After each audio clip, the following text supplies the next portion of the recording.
Hey, what's up guys, it's your boy KCM What Ifs.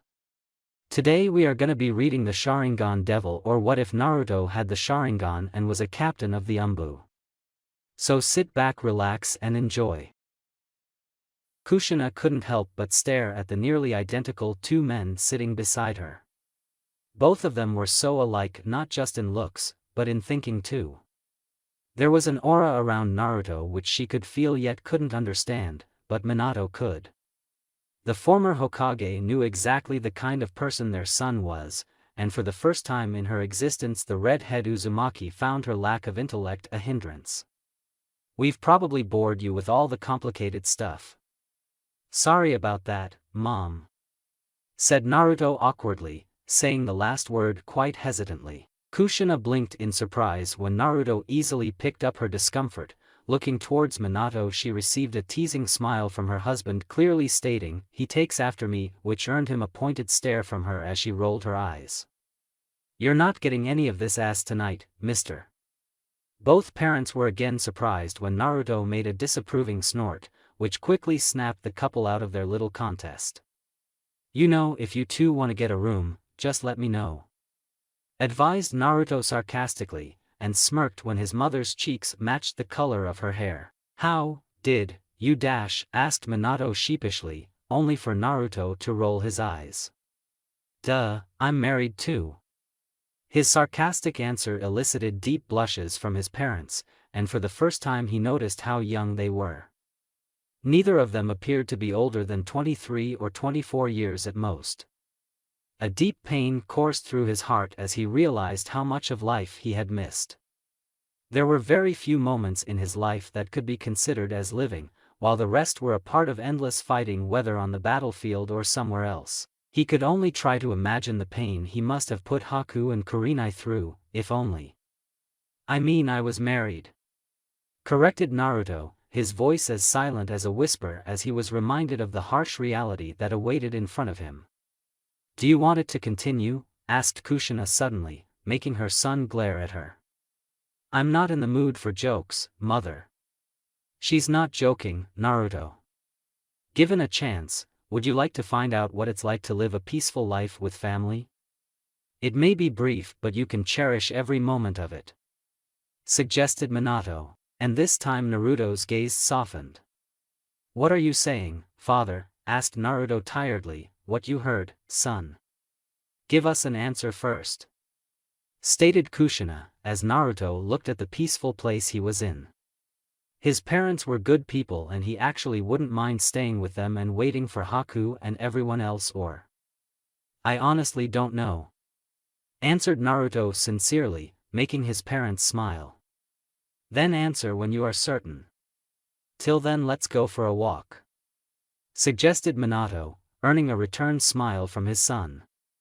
"I would like that." Kurenai Yuhi was breathing harshly, her lungs had suddenly stopped working, eyes had stopped flickering, a permanent horrified expression was etched on her beautiful face even as her cheeks were being moistened by the stream of tears still falling from her eyes. Her lips parted several times trying to form words but could only utter incomprehensible sounds. The people beside her seemed equally terrified as all of them currently stood inside a meteor-sized crater. Down in the bottomless pit lay more than 100 bodies of ANBU ninjas. Mangled, broken corpses that were too far damaged to even be recognized. A river of blood was flowing in the pit, drenching all the departed souls in it. Pounds of flesh and guts were spread everywhere. Scattered limbs, which included several pairs of eyes, noses, hands, legs and many more gruesome body parts, were lying all around. It was hell reincarnated. Her legs lost all strength when her gaze caught sight of something that made her entire body go numb. "Kurenai!" yelled Sakura. But it was too late, since the Hokage had tumbled and was rolling down the slope into the pool of flesh, bodies, guts and blood. There were moments when she tried to get back on her feet only to propel herself forward into that mess. The sound for and Sakura quickly followed after her, albeit more cautiously. With a rough crash, Kurenai sprawled into that mess, her entire body getting drenched in the spilled blood. But she didn't care, with sloppy steps which resulted in a few more crashes, and she ran in a specific direction. The tears falling from her eyes were now covered with blood, making her look even more heartbroken and terrified, which was exactly the state of her heart. Even among the sea of bodies, all of which belonged to her own men, the only one she cared about was the one lying in a faraway corner. A person born in bloodshed, and one who was probably gonna die in it too. No, he couldn't die. She jumped towards his side, crashing violently in the bloody ground. The sight that awaited her made her want to die right there. Naruto lay motionless on the ground, or what was left of him anyway. His arms and legs were barely hanging to his body with a few strings of flesh, his chest had a deep hole in it, his face was completely smeared in blood, and his eyes were half open. She couldn't move, her trembling hands couldn't even touch the love of her life. Sakura quickly came beside them, and the medic instantly put her fingers over the motionless emperor's neck. "Sakura, please," pleaded Kurenai, her voice completely begging, which only made the pink-haired girl tear up. "It's over." Even the members of the Sound Four along with Guren collapsed on their knees on seeing their leader like this. And that was when the entire sky rumbled. The sound of an awakening monster echoed across the entire valley. Looking up, all of them were shocked and terrified when a gigantic dragon crackling with electricity was forming in the sky. And it was glaring down right at them. Incoming! Ajisukita Hakone, Dragon of Thunder. No sooner had Taiyuya warned the group did the dragon charge from the sky, the movement was so fast that before any of them could even move, the beast was right in front of their eyes. Their lives flashed before them, knowing that none of them were going to survive this attack, and it was to their utter shock that instead of hitting them, the dragon hit the emperor. Boom! Kurenai and all the people around her were sent sailing away due to violent shock wave. When she groggily regained her bearings, her eyes observed how Naruto's body had become extremely tanned and his tattered clothes were on fire, which was quickly extinguished by Guren. A shadow was approaching towards them through the smoke. In a flash the person was before them, and he had roughly grabbed Sakura by the collar. "Stop him," commanded Guren. Without any hesitation the captain jumped to protect the people whom their noble emperor had granted asylum. If even one of them died, then it would be an insult to Naruto's sacrifice, and she couldn't let that happen. It was only when she cleared through the smoke and reached her attacker, who was holding Sakura by her collar, did the blood in Guren's veins freeze. "Out of my way, weakling!" Kurenai froze when a solid kick impacted with Guren, sending her sailing away several meters, where she crashed badly, creating a small crater. The kunoichi coughed blood and went unconscious. The Sound Four took a protective formation around Kurenai and their emperor, determined to protect them to the best of their abilities. However, one glimpse at the attacker and the murderous look in his eyes had them falling straight on their knees and out of the way. Sakura was roughly shoved down towards Naruto's heavily injured body, as an extremely livid Sasuke Uchiha stepped out of the shadows. His entire body and his sword were covered in flesh, and his gaze demanded blood of anyone who opposed him this instant. Without another word, he raised his sword, which chirped with electricity, and wordlessly plunged it straight into the hole in Naruto's chest. "What is this madness?" yelled Kurenai furiously, and took a step back in shock and surprise. Shock due to the death glare Sasuke gave her, and surprise as Naruto's entire body twitches violently and the emperor coughed up blood. There was a shocked gasp from Sakura as she stared at the slight movement in her former teammate's chest. "We are the Reich," answered Sasuke, as he removed the sword from his friend's chest. Sheathing his sword, he turned towards the equally shocked Sound Four, who had the sense to kneel before their army commander. While Naruto was respected across the entire empire, Sasuke Uchiha was feared as the one man whom even the strongest warriors wouldn't want to make an enemy of. The word mercy didn't exist in the boy's dictionary, and after what he did to the emperor right now proved the fact. "Get His Highness to the medical center. I've already informed Tsunade about the emergency, and remember, if he dies on the way I'll have all your heads," promised Sasuke, his men Gekyo promising the worst torture to his own men and to Kurenai. Hi! Sasuke saw the pitiful state his best friend was in, and it took all his self-restraint not to cut off the Hokage's head right there. Where?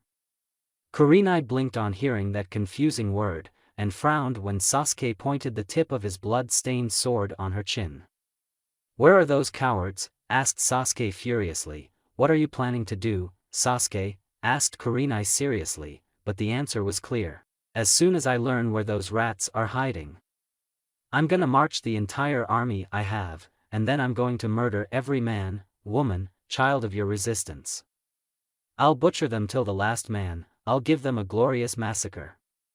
Promised Sasuke, and judging from the mad look in the Reich army commander's eyes, he meant every word he said. He was not going to spare even innocent children if it meant avenging what the resistance did to his beloved emperor and brother. The Sound Four had already evacuated the barely breathing Naruto, who was being healed by Sakura continuously. Guren still lay unconscious from the kick she got from Sasuke, and the Reich army commander didn't seem the least worried about his injured subordinate. You can't do that. Not now, said Kurenai firmly, standing her ground even when the tip of Sasuke's sword edged deeper into her chin, breaking blood. Don't test me. You're not fit to wear the uniform of a Hokage. What kind of leader are you if your own people don't listen to you? Spat Sasuke. Ninjas are soldiers. They obey commands or you make them obey. If they do neither, you slice their heads off. You can't do any one of those things. You're right. I'm not fit to be a Hokage, but neither are you fit to be an army commander. Retorted Kurenai fiercely. What was that? Demanded Sasuke. All you care about is revenge, and I'm not here to judge. The emperor is badly injured, there is chaos in your empire right now. What your people need is reassurance. The empress can't do that right now. Tsunade will be occupied with Naruto. Who does that leave in charge? Do your people want revenge right now or need to feel safe? Countered Kurenai, and was relieved when Sasuke's fists clenched but his anger reduced. You dash. Are you right? Sasuke, you're not the emperor and neither is the Reich and its armies your personal property. They belong to Naruto, and when he wakes up he'll decide what to do with the both of us. So you can either stand the fuck down or kill me and go forward with your revenge. In the end you will have to face Naruto when he wakes up, so what will it be? Asked Kurenai flatly. Kurenai silently smirked when Sasuke lowered his sword. Taking a few deep breaths, the boy took steps away from her and started walking towards Guren. Grabbing the injured captain over his shoulders, he turned towards Kurenai. This is not over, not by a long shot. There will be consequences sooner or later. Pledged Sasuke, as Kurenai looked at the ground.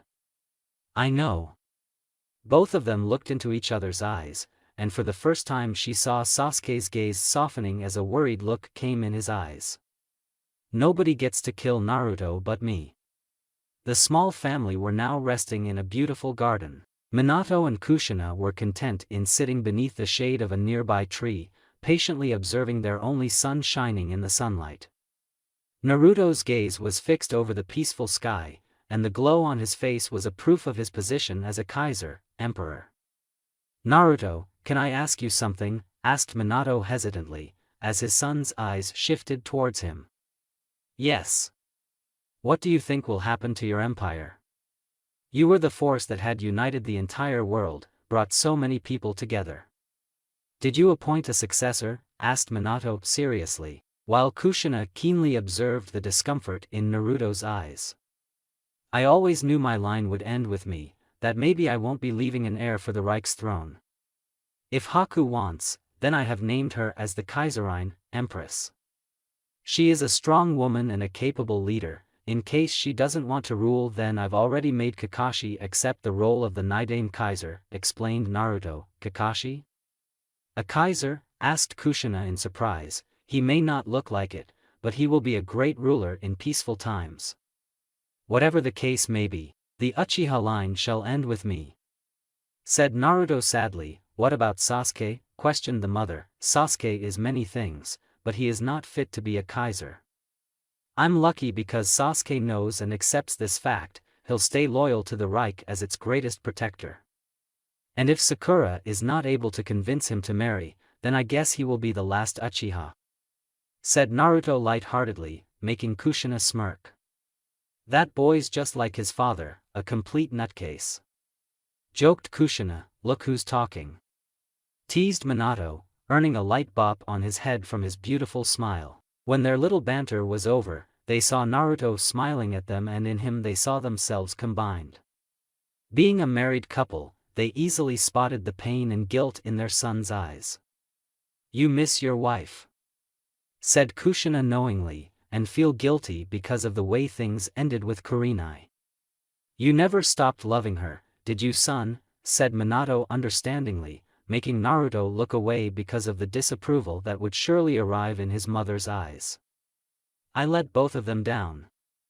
I have never betrayed either of them and loved them with everything in my heart." "I know what you want to say, mother, but I'll always love both of them equally. And if that makes me a sinner, then I am one," declared Naruto boldly, and was surprised when Kushina came forward only to ruffle his hair. "I lost the right to judge you a long time ago, Sochi. I know you're an honorable man and I'll accept whatever choices you have made," pacified Kushina. "It's quite strange, you're a far better leader than me, yet you're a novice when it comes to relationships," teased Minato, and blanched when he saw a conspiring look arriving in his son's eyes. "Is he always this annoying?" asked Naruto jokingly, making Kushina share the smirk. Her son had managed to gain her mischievous nature after all. "All the time." Minato rubbed his head, nursing two large bumps courtesy of the grinning mother and son duo who were smiling at him victoriously. "Damn traitors. Serves you right, Minato," said Kushina happily. "I just hope I didn't make too many mistakes while forming the Reich and its government," said Naruto worriedly, and saw Kushina raising her hand. She was so childish. "I've already seen imperialism when I was alive in the form of the daimyo and their government. You're a Kaiser, yet yours is so much different a government," asked Kushina confusedly. "It's because he's an anomaly," concluded Minato, earning a smile from Naruto. They were surprised when Naruto made a few hand seals and a large diagram appeared in their dimension. Looking closer, the former Hokage and his wife were surprised to see it was the social, political and military structure of the Reich. "From the chaotic history of humanity, I learned a few things. One of the most important ones is the fundamental principle that power corrupts. Even the noblest leaders have been victims of this evil, and the systems established with good intentions are falling prey to this disaster. Whether it is imperialism, democracy, or communism, each has a fault of its own. None of them are perfect, no matter what the subjects of each of these systems believe," explained Naruto briefly. "So what is your Reich, Sochi? Imperialism? Democracy? Communism?" asked Kushina curiously, quite interested in her rising interest in politics. "All three of them," answered Minato, as he finished analyzing the diagram in front of him. Looking into the young Kaiser's eyes, he was not disappointed to see that his answer was indeed correct. Giving absolute power to a single man, single government, or single military is a disaster waiting to happen. Humanity is flawed, so it is not wrong to assume that there will be rotten apples in each institution that we form. They may be in the form of corrupt politicians, greedy and warmongering soldiers, or an incompetent ruler. One of my main objectives while forming the Reich was to protect my people from these evils to the best of my ability," suggested Naruto. "You really don't trust your successors and future generations of your Reich?" said Kushina in shock. "I'm not naive, mother. One day the empire which I have formed will collapse and a new system shall take its place. It's one of the basic conditions for the advancement of humanity. What I hope is that this system works long enough to transform humanity from its complete bloodthirsty nature to a more sobered one. Wars will always happen, but the scales will change. Instead of making humans revert to the barbarism of the past, I want them to explore the future. If our species work together, then there is no doubt in my mind that we possess the capability to capture the entire universe," confessed the young Kaiser. "So it's just as you've understood," I've tried to take the best of each system while leaving their drawbacks. Said Naruto sheepishly, I'd like to learn about this in detail. It's probably the most interesting concept I've ever seen. Requested Minato, honestly quite impressed with his son's ideas. The Hokage had a rough idea as to what Naruto had achieved, but he wanted his son and Kushina as well to realize this. Naruto looked a little embarrassed, clearly not comfortable with praising his own accomplishments. But then again, the eager look in his mother's eyes made him crumble. I've built the Reich on three important parts, which are the Kaiser, the government, quorum, and the military. Each party is an important part of the empire without which either one couldn't function. Since in the past the daimyos often didn't understand the problems faced by commoners, I've decreed the government and the advisors of the Kaiser be elected not by the ruler but by the people themselves. In this way I give the people certain freedom to choose their own future by electing leaders from amongst themselves. In this way either the Kaiser or the military can't exploit the people for any reasons. At the same time, the Kaiser is the supreme authority in the Reich. He commands the military and is responsible for national security as well as maintaining the peace. He rules over the people with the help of the government. In case either the Kaiser or the government are not fit for their tasks, then either party can pass a motion of no confidence with concrete proof. In case of political conflict between either party, the people will decide who is right and fit to rule them. Merit is the only basis for success within the Reich. The military is completely separate from the other two. The Kaiser commands it, but they cannot go to war on their own before taking into confidence the government and the people.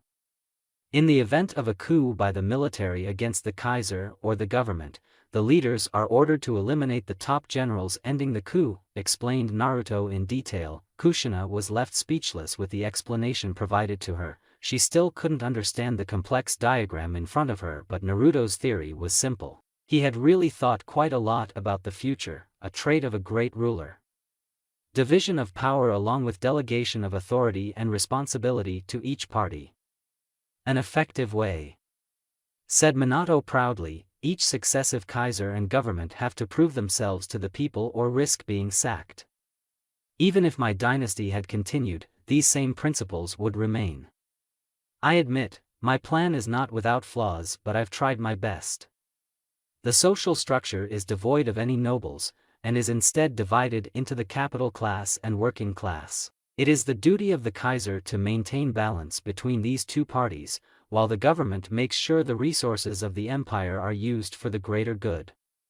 Nation, society, countrymen, principles, all of these are first and foremost responsibility of each and every person in the Reich.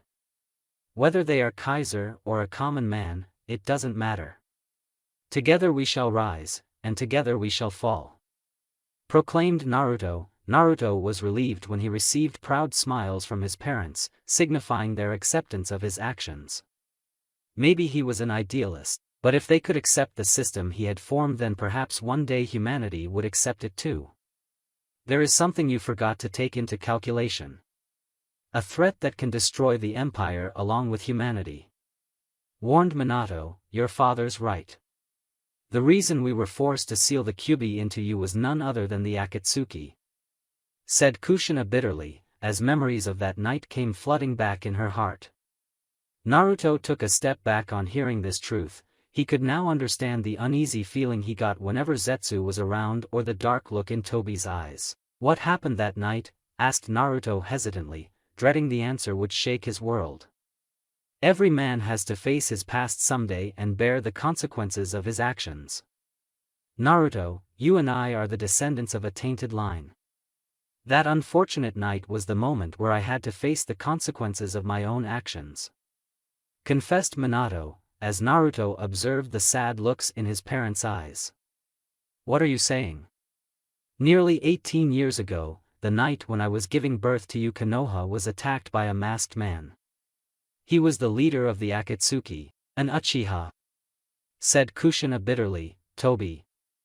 Said Naruto in shock, his hatred for the man skyrocketing in a single second. That man was responsible for everything he had been through? Was Toby the reason behind his parents' demise? The young Kaiser was confused when Minato shook his head in negative, further complicating the matter. The man who attacked Konoha and Kushina that night was using the alias of Toby, but in truth he was Obito Uchiha, a student of mine who was said to have been killed in the Third Great Ninja War, said Minato disappointedly, and flinched when Naruto glared at him. Your student? Are you telling me a ninja younger than you defeated the Yellow Flash and nearly destroyed Konoha? Asked Naruto in disbelief. He had Mangekyo, Naruto. Combine that with the power of the Kyuubi, you have a fearsome war machine. Further, he managed to separate me from the village, allowing the Nine Tails to run amok. Fortunately, I had already secured your and Kushina's life before getting trapped. Why did he do it? Asked Naruto sadly. There was no use getting frustrated over something that had already happened a long time ago. Because I couldn't protect Rin, who was another student of mine. Kakashi might have told you about his deceased teammates, all three of them were my students. In a way it was my failures that lead to all of this, said Minato sadly. So they were that Obito and Rin? Asked Naruto in surprise. Hi. Obito loved Rin, and when she died, he fell to the curse of hatred rampant among the Uchiha. Obito lost faith, just like you. He blamed your father for not protecting Rin, when the truth was that she died in the war just like any other ninja. But just as you blamed the ninja world for Rei's death, Obito blamed the ninja world for Rin's death. However, instead of taking a constructive and progressive approach like you did, Obito tried to destroy everything, explained Kushina briefly. Naruto grasped his forehead, the revelations inciting a deep pain across his mind. To think that everything had happened due to... You're wrong, Naruto. The Toby you know is not Obito Uchiha, said Kushina honestly, as she realized the look in her son's eyes. What? Asked Naruto in shock. It's true. Because I killed Obito with my own hands 18 years ago, revealed Minato. The ground beneath the Kaiser's feet broke apart, his face lost all color, his entire body trembled, as his eyes remained wide open in shock. If Obito Uchiha had been killed. Who are you, Toby? There was a curt knock on the door which pulled her away from her staring. Giving the required permission, she just stood in her spot as the person came inside her room. She didn't even have to turn back in order to determine the identity of the person. A distant sound was made as the person removed what was possibly armor and a sword from his body. There was the sound of footsteps approaching in her direction, and a moment later he stood beside her. Both of them calmly observed the Reich capital from the window of their room. How's the Kaiser? The grim expression on his face was all the answer she needed to see. Standing at this place, it was hard for either of them to believe that their lives would have turned out this way. So many things had changed, including both of them.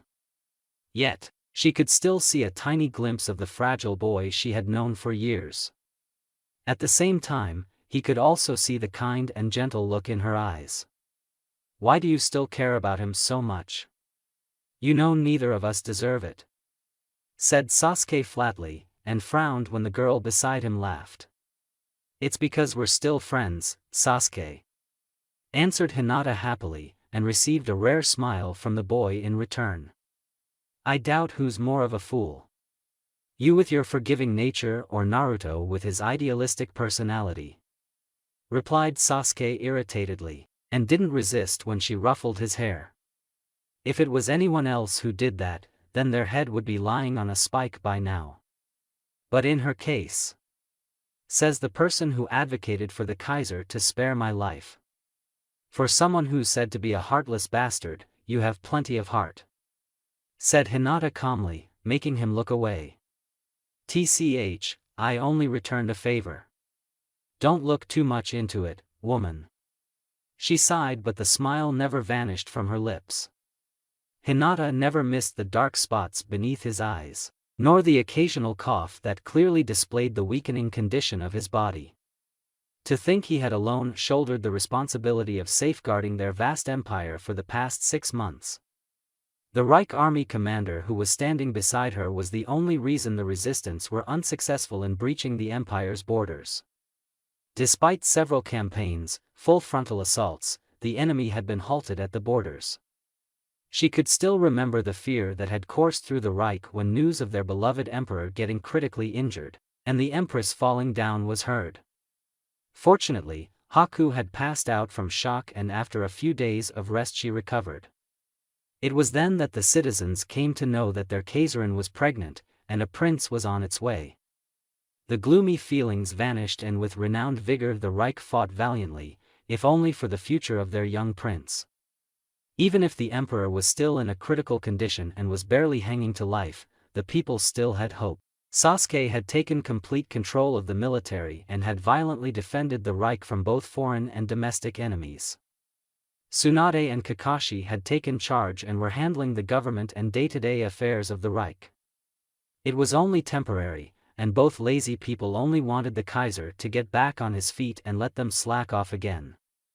As for Haku, the Kaiserin did occasionally oversee the affairs of her kingdom. But most of her time was spent by her comatose husband's side. Rumor was that the empress was living in the same room as the Kaiser, and except for Tsunade, Kakashi and Sasuke, she didn't let anyone else even get a glimpse of Naruto. "How are Kurenai and the others?" asked Hinata carelessly, and the next second she regretted asking that question. The glare Sasuke gave her made Hinata flinch. Guess it was still a sore subject. The former Hokage along with Sakura and Anko were currently under house arrest and constantly under surveillance. After what happened to the Kaiser, Haku had ordered their executions on first sight, and if not for Kakashi and Lee, those three would be lying in unmarked graves by now. The situation was extremely tense, and the only person who could solve it was fighting for his life. "I never knew how much the Empire and all of us were dependent on him until now," confessed Sasuke sadly. "Naruto has that quality about him. He handled everything so easily that we took it for granted. There can be no Reich without him," said Hinata seriously. "I'm glad I didn't go through with my own plan all those years ago. I could never build such a promising future," said Sasuke hesitantly, as she sighed. "No, you couldn't have, but you can protect the future everyone has built. Regardless, even if you had gone through with your own plan, I would have sided with you," answered Hinata frankly, making him laugh. "Goes to show how naive both of us were." "Still. Yeah." She watched as he continued staring at the glowing capital. His relationship with Sakura had always been rocky, and the past few months had been quite rough. The pink-haired medic was quite sad that Sasuke rarely visited her, but if only she or the others could understand that Sasuke was protecting them from himself. He feared he would hurt them in his thirst for vengeance, which was still unsatisfied. "Thank you for saving my life and freeing me, Sasuke. It means a lot," said Hinata happily. "You don't need to thank me. Naruto had already scrapped his idea of using you as a bargaining chip against Kyumo. Still, neither of us imagined you becoming a schoolteacher," teased Sasuke, receiving a light punch in return. "Kids are easy to handle. Besides, I like this job, the income is decent, and I understand. You were never suited for being a bloodthirsty ninja or a soldier. At least this way some of us will have a happy ending," said Sasuke mysteriously. Glancing at the sky, there was a strange gleam in his eye. Before she could ask why he said that, the Uchiha had already turned around and started picking up his things. It was the end of this meeting, and Hinata didn't need him to say it in words. "When will you come back?" "When I'm able." He stepped towards the door but stopped suddenly. His hand tightly gripped the wall, and since he had his back turned towards her, she couldn't read his eyes, but the words that he said would echo in her heart forever. I just hope that people will realize eventually who I am." And he left with those words, never looking back. Hinata stared at his disappearing form while a small tear slipped from her eye. "I know who you are, Sasuke. I know who you are." Haku heaved a tired sigh as she finished reading another book on politics and diplomacy. She eased a little in her comfortable chair. Placing the book aside, and her eyes shifted towards the mess of medical equipment that were currently protecting the life of her husband. Most of the Imperial doctors had deduced Naruto as brain dead, a corpse whose body was alive but mind was gone. If not for Tsunade and her expertise, even that would have been lost. Many had suggested she put Naruto out of his misery, but she couldn't do that. No matter what. Her hand touched her swollen belly, inside of which their child was almost formed, and in a matter of a week or two the Empire would get its heir. Watching his chest move up and down made her feel even more sad. It may be a silly wish, but she wanted her husband to see his child at least once. He deserved that, at least, after everything he had been through in his life. And her son also had a right to see and be touched by his father, no matter the condition he was in. She found the situation quite strange that during her entire pregnancy Naruto had not been able to support her, but she didn't have any grudge for that since he himself was fighting for his own life. At least she wanted to believe that there was no chance after coming all this way that things could end in this manner. Despite the struggles, the Reich was holding on for now. Their empire was still young and in its infancy. They had captured almost the entire world, but maintaining hold over it was extremely difficult. Sasuke was perhaps the last line of defense that was shielding their nation from the enemy. But he was just one man. Regardless of the morale of their forces, they were well aware that their strongest fighter was down, who also happened to be their supreme leader. It was only a matter of time before the enemy found a breakthrough. She grasped Naruto's hand and placed it over her belly. "We need you, Naruto. All of us," pleaded Haku. If only she knew her greatest fears were about to come true. In a dark room, several people were patiently sitting. All of their eyes were fixed on the person sitting at the head of the table, the one wearing the robes of the 6th Hokage and the supreme commander of the resistance. Nara Shikamaru observed with a frown as the latest report from the front lines arrived at his desk. He also saw the graphical representation of the current war being displayed on a screen in front of them. Beside him sat the familiar forms of the Mizukage, Kazekage, and the newly appointed 5th Raikage, Darui. Apart from that, Jiraiya, Ao, Guy, Baki, Kankuro and Chojuro were also present in the room. Shikamaru looked beside him and saw the magician was also observing the stalemate at which the two sides were currently at. It was fair to say that despite all the great fighters present in the war room, Shino Aburame was the only one who even had a remote chance of winning against the Empire. After all, he was the only one who managed to bring down Naruto, who was currently rumored to be the strongest warrior alive. "What do you think?" asked Shikamaru. "This is turning out to be a war of attrition. The Reich is clearly defensive and our offensive nature is creating a stale situation," suggested Shino. "Why are they not going on the offensive? Granted, our forces outnumber the Reich in a ratio of 2-1. But their fighters are also quite good, and they still have strong leaders at the top," questioned Darui, the 5th Raikage. "The problem with the Reich is that they have extremely strong top leadership. But they lack sub-commanders who can execute the decided plan. Our problem is that we lack a powerhouse like Naruto or Sasuke, but we have enough capable sub-commanders.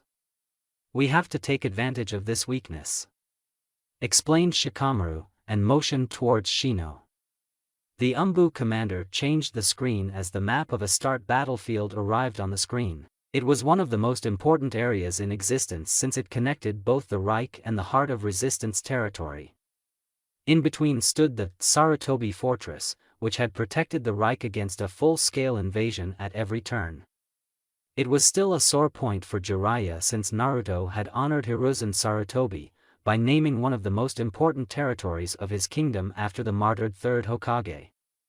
"Since our battles on different areas have not yielded much results, we have no choice but to capture the Sarutobi fortress. If successful, we can launch a massive invasion into the heart of the empire," suggested Shino, making Temari frown. "In the past our efforts have only ended in massacres of our soldiers. Have you forgotten Iron Shield Gaara is the commander of this fortress? As long as he is the leader, you can't capture that fortress. We can't even match the firepower of that fortress or the sheer number of Reich soldiers defending it," argued Temari. "As it stands in this war of attrition will be eventually wiped out due to lack of resources in comparison to the Empire. Our supply lines are already stretched and the morale of our troops is low since Kurenai defected. If we don't gain a huge victory, it's the end for us. It is with this reason that I have proposed a plan that will increase our chances for the capture of the Sarutobi fortress," explained Shino briefly, and saw he had the attention of everyone in the room. The next few minutes were spent explaining the entire plan. By the time he was done, half of the people in the room were looking at him with disgust while the other half were staring at him in shock and admiration in their eyes. "We can't go that far, that's dash," argued Temari, and flinched when Shino's cold gaze landed on her. "Then I'll relieve you of your command. In this war we either live by the sword or die by the sword. That's the only option on the table," threatened Aburame. Baki immediately took a step forward but Temari stopped him. "The plan seems sound and our chances of victory are increased by a great extent. But Aburame, history won't be so kind to us if we do this," warned Mei, only to receive a negative shake of head from the Special Forces commander. "History is written by the victor. It is one of the ideals which I and Naruto share. If we win, then we can change the entire story according to our tastes. If we don't take this action, then I can assure you that we will be history," said Shikamaru crudely. Jiraiya shook his head, clearly expressing his opposition to this barbarous plan. There were some lines which even the Toad Sage dared not cross. Assassinating the Emperor was necessary, but this was madness. To his shock, the Raikage, Mizukage, Kazekage and Hokage agreed without any argument. Their subordinates also shared the same opinion. "Who will lead this expedition?" asked Jiraiya worriedly, and was not surprised when Shino stepped forward. "I am appointing the magician as the commander of our forces. He's the one who came up with this plan, so it's just that he executes it as well." "Any objections?" asked Shikamaru sternly. "Do I really have to take part in this?" asked Temari bitterly. "Yes," replied Shino flatly, "then I want you to take full responsibility. I won't be held accountable if this plan fails, is that clear?" asked the Kazekage sternly, knowing it would certainly stop Aburame in his tracks. "Very well." Shikamaru smirked when without even blinking an eye Shino accepted the request, silencing any protests Temari could make.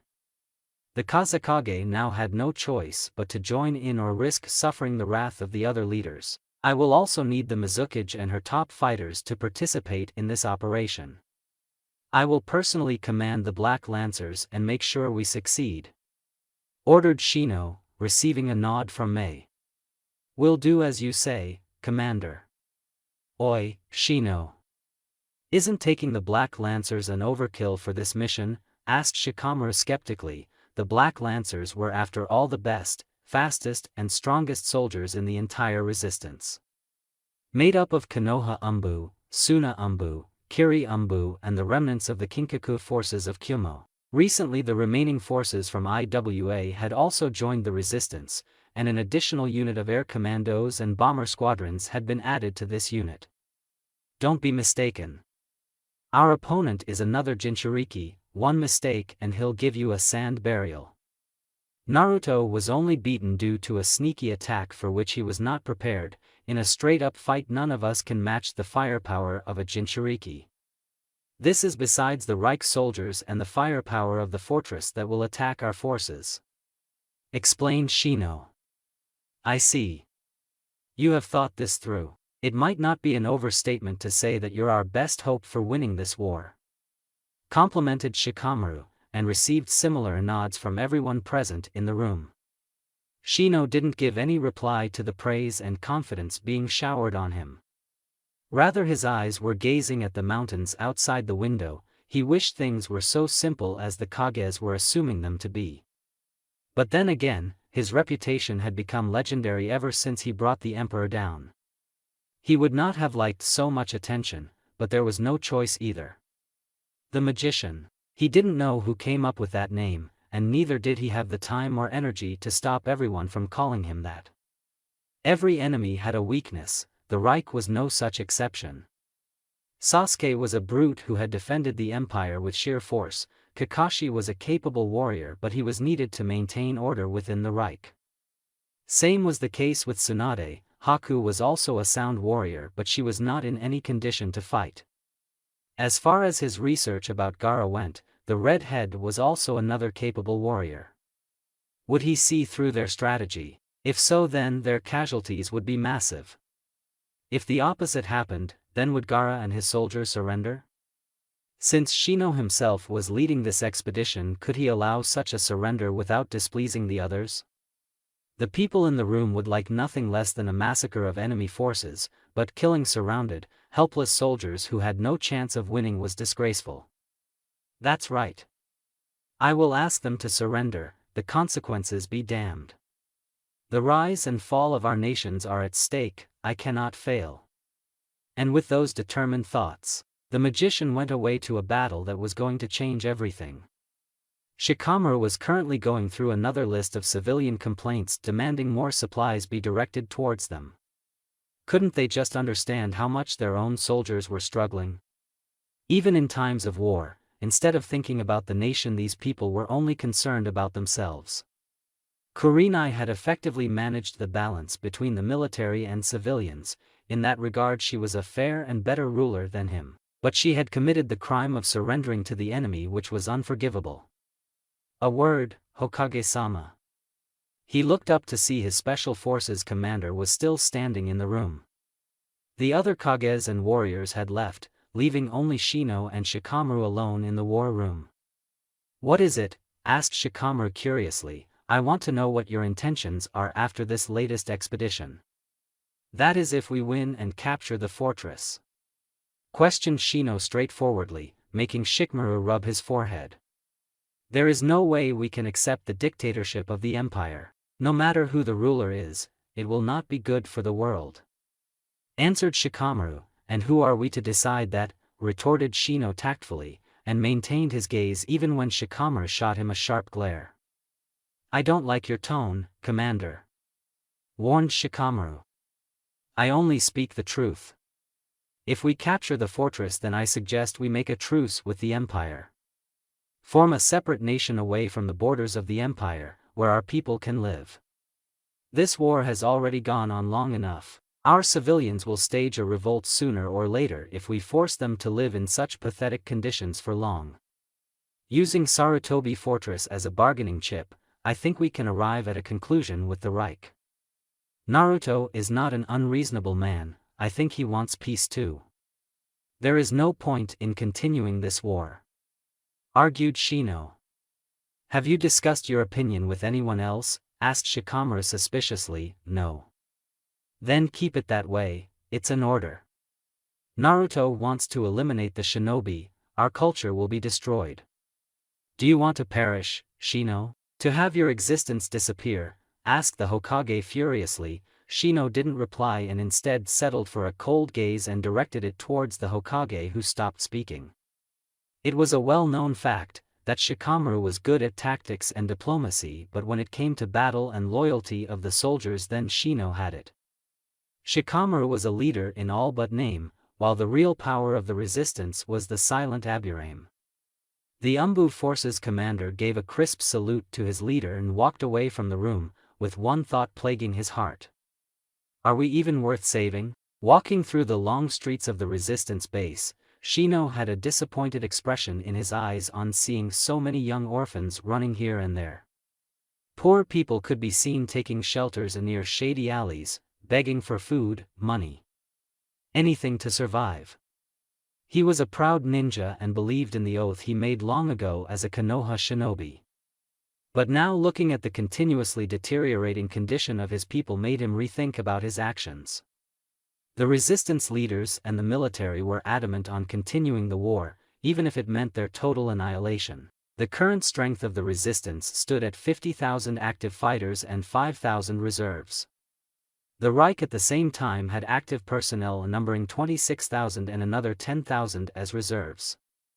Despite the greater numbers, the resistance had not been able to achieve much success, which was due to a number of reasons. the primary being their lack of a strong leader. Kurenai was one, but she defected, and looking back Shino could finally understand why. Kurenai had already anticipated how bleak the future of the resistance was, and contrary to popular beliefs among their soldiers, the people of the Empire were quite happy. The latest reports which Shino got had clearly suggested that the entire civilian population was supporting the Reich's military. Their faith in their Kaiser and soldiers was absolute. Even if Naruto had made them loyal to him due to his Sharingan, Shino could never refute a logical superiority when he saw one. Most of all, did he really want to be the person who re-established the violent ninja system? Fighting wars for the past 3 years had taught him a lot of things. While the conflict with the Reich would end sooner or later, the selfish former village leaders would again form their hidden villages. The cycle of hatred and endless conflict would start again. Was it better to form a proper union and solve problems collectively? Or divide humanity under different banners and continue to fight till eternity? Shino had participated in several bloody battles in his short life, starting from the wave invasion to the countless encounters that would follow after that.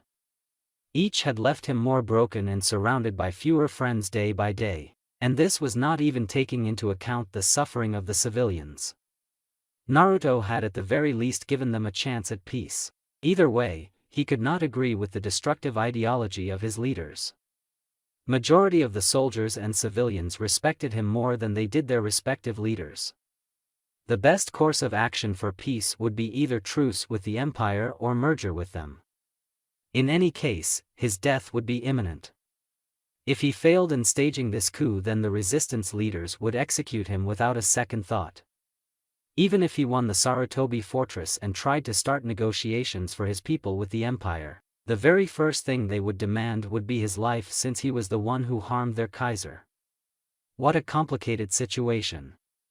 Regardless, concrete steps must be taken for peace. I can't let millions of civilians be sacrificed for the sake of a few warmongering soldiers. Thought Shino seriously. If death was the only option, then he would choose to die with honor. If his life could save the future of millions and pave a way for a peaceful future, then he didn't mind dying. But first, he needed to make preparations for gaining a bargaining chip which would bring the Reich to the negotiations table again. Gaara was comfortably sitting in his command chair. The latest reports from the front lines were the same as before. The enemy was not trying to start a war front in this area, certainly not after the massacre of their forces in the previous encounter. A lot of resistance soldiers lost their lives in that failed attempt, and the redhead doubted they would try to venture out here anytime soon. Gaara-sama. Matsuri's alarmed voice brought him out of his thoughts. Getting up from his seat, he walked towards the war table where their sensory ninja had mapped a new enemy presence which was rapidly approaching towards their fortress. Enemy forces? Asked Gaara calmly. Approximately 200 fighters. Answered Matsuri confusedly. That's too few to even attempt an attack. Have they lost their mind? Asked Gaara irritatedly. He hated unnecessary bloodshed, but the resistance was not leaving him a choice this time.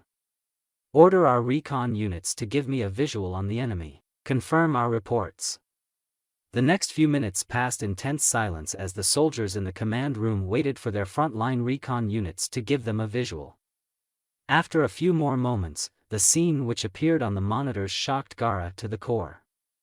What is this? Asked a shocked Gaara. Even the Reich soldiers were stunned with what they were seeing, as a large force of 4,000 enemy fighters appeared on their war table.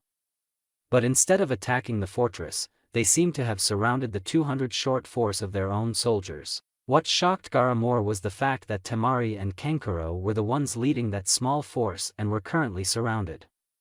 The former Ichibi Jinchuriki was stunned, and the 4,000-strong resistance soldiers started killing the small surrounded group. A communication from the rebel Kazekage. She's asking for asylum. The men with her are defectors of the resistance. Confirmed Matsuri. Confirm it again, barked Gaara. After a few moments he got the same response from his communication officer. His siblings seemed to have defected from the resistance. But it could also be a trap. After what happened with Naruto, could he truly trust even defectors from the resistance? Commander. urged Matsuri, waiting for any kind of order. Set alert status throughout the fortress. Order all forces to arms, stand by for further orders. Commanded Gaara. He watched as Matsuri and the other Reich officers effortlessly carried out his orders. The entire fortress came alive with action as soldiers started rushing to stations, arming themselves and preparing for any situation. There were a total of 12,000 combat-ready Reich fighters in this fortress, the largest force the Empire had stationed in one area. A third of their total army. Contact the headquarters. Inform Sasuke and Kakashi immediately. Demand further instructions. Ordered Gaara, following the established protocol to the letter. But even as he did his duty, he painfully watched as the small force of defectors from the resistance were eventually getting slaughtered. Temari and Kenkuro were fighting valiantly, but it was only a matter of time before they were eliminated. Despite their differences, he didn't have any hatred towards these two. If it was only his decision, then he would have gone to their rescue. But he was not just Sabuka no Gaara anymore. He was an important commander of the Reich, and the 12,000 soldiers under his command had entrusted their lives to him. He could not act on his personal feelings. The ones who would be deciding their further course of action will be their commanders residing in the capital. Commander, Sasuke-sama is currently out of the capital. I have Kakashi-sama on the line. Informed Matsuri quickly. Patch me through, Lieutenant. A moment later a tired Kakashi appeared on the screen. There were dark spots beneath his eyes, clearly showing how stressed the man was. But the situation demanded he take control, since Sasuke was busy elsewhere. It was times like these that made Gaara wish their empire not be so vast. It was hard to maintain control with such a small force and few reliable commanders. They would definitely have to form a larger army in the future, but that would have to wait. Seems like we're in a pinch, huh? Gaara, said Kakashi bemusedly, making some of the Reich officers smirk. Gaara himself smiled a little. Even in such a tense situation, the copy ninja certainly knew how to put his soldiers at ease. No wonder Naruto had appointed Kakashi as the interim Kaiser if Naruto or Haku were not there to control their kingdom. With Sasuke out of the capital, Kakashi Hatake had the power equivalent of a Kaiser. Your orders, main Kaiser, said Gaara flatly, as Kakashi quickly shook his head. Hey, don't pin this title on me. This is only temporary. I'd be damned if I let Naruto or anyone else make me do all this work forever. Joked Kakashi, eliciting another round of chuckles. But still, what should we do? Do we let these defectors die? Or? Said Gaara hesitantly, I trust your judgment, Gaara. You are a capable leader and have protected this fortress several times. Do whatever you feel is right. Instructed Kakashi confidently, but I'll take full responsibility if things go south. A leader has to have faith in the judgment of his subordinates. I may be a temporary Kaiser, but I trust you. Just keep me regularly informed, I'll be online. Ordered Kakashi, receiving a faithful nod from the red-head Jinchuriki. As you command, main Kaiser. Replied Gaara devotedly. The next few moments passed in extreme tension as Gaara critically observed the deteriorating condition of his own siblings. Their slaughter was imminent. If they were really defectors, then they could provide valuable information about the resistance. But after what happened with Naruto, this could also be a trap set up by the resistance. However, would they resort to such drastic measures of killing their own soldiers? Even if he wanted to avoid the battle, the main enemy force after eliminating Temari's group could directly attack the fortress. They certainly had the numbers for a small but prolonged conflict. He simply couldn't cramp his forces inside the fortress and allow a siege to happen willingly. In any case, the situation demanded him to take offensive action or risk getting pushed on the defensive. Yash, the 1st Battalion comprising 3,000 soldiers will take position on the left flank. The 2nd Battalion of 3,000 soldiers will take position on the right flank. I will personally lead the 3rd Battalion comprising 4,000 soldiers. Together we will encircle the main enemy force in a semicircular formation and cut off their escape route. Then without superior numbers we will crush them completely," instructed Gaara, receiving a series of affirmative nods from his officers. "Hi. The remaining 2,000 soldiers will stay in the castle and act as reserves. Their orders are to observe and assist the main force if the need arises." "Understood?" asked Gaara sternly. "Yes, Commander," replied Matsuri seriously. The Astarte encounter had begun. A young ANBU wearing the mask of a monkey was currently quite anxious. The 16-year-old boy, who also happened to be the last heir of his clan, was dreading the upcoming battle. Standing atop one of the faraway cliffs, his only sense of comfort was the tall figure of his supreme commander. The sheer presence of Shino Aburame was enough to calm down Konohamaru's nerves. "They finally moved," said Shino suddenly, snapping Konohamaru out of his trance. The rookie Sarutobi, who had just finished his ANBU training, quickly moved forward and observed the enemy movement with the help of his binoculars. To his utter surprise, the enemy forces were moving in the same manner as Shino had predicted. "Commander, this is," replied Konohamaru. "Don't lose it, monkey. No matter the advantage you have in battle, never underestimate the enemy's desire to win," warned Shino, making his apprentice look down sheepishly. "Sorry. We will go forward with the established plan." "First group, charge," commanded Shino, his voice broadcasting over the communication devices of his forces fighting near the fortress.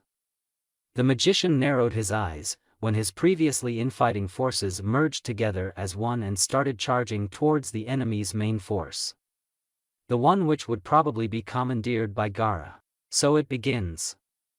Gaara had a neutral expression on his face. His demeanor never changed even when the enemy forces stopped fighting amongst each other and were now heading towards him. Leading the group were none other than his own siblings, Temari and Kankuro. "Gaara-sama," warned Amon, his battle force's second in command. "Yeah, their trap was too obvious from the start. If they want to die, then we shall grant their wish." Allowing battle formations, the 1st and 2nd battalions are ordered to stay clear from the path and keep on advancing towards the front, ordered Gaara. "You mean evading the enemy?" asked Amon in surprise. "Yes.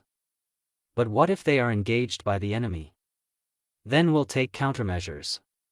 For now execute the orders given to you, Captain Amon," said Gaara strictly, receiving a crisp salute in return. "We'll do as you say, Commander." Contrary to popular expectations, Gaara had taken cautious steps. Instead of standing at the front, he had assumed position in the rear of his group. From the elevated platform on which he was currently standing, he could easily observe the battlefield and command his troops accordingly. "Gaara, one of the first lessons of warfare is that the commander must not fall. That would destroy the chain of command, and be an easy victory for the enemy. A sound commander must maintain control over his forces, purge the chaos and panic from destroying the soldiers. That is your duty, and not some heroic actions which are portrayed in movies." He could still remember Naruto's words in his heart. The Kaiser had given him this advice when he had first given him command of an army. Now a war veteran Gaara could see how valuable that advice was. No matter how bleak the Reich's current situation was, once the Kaiser woke up he would turn the tide of the war. Gaara firmly believed that there was hardly anyone who could match Naruto's prowess on the battlefield, neither in tactics or fights.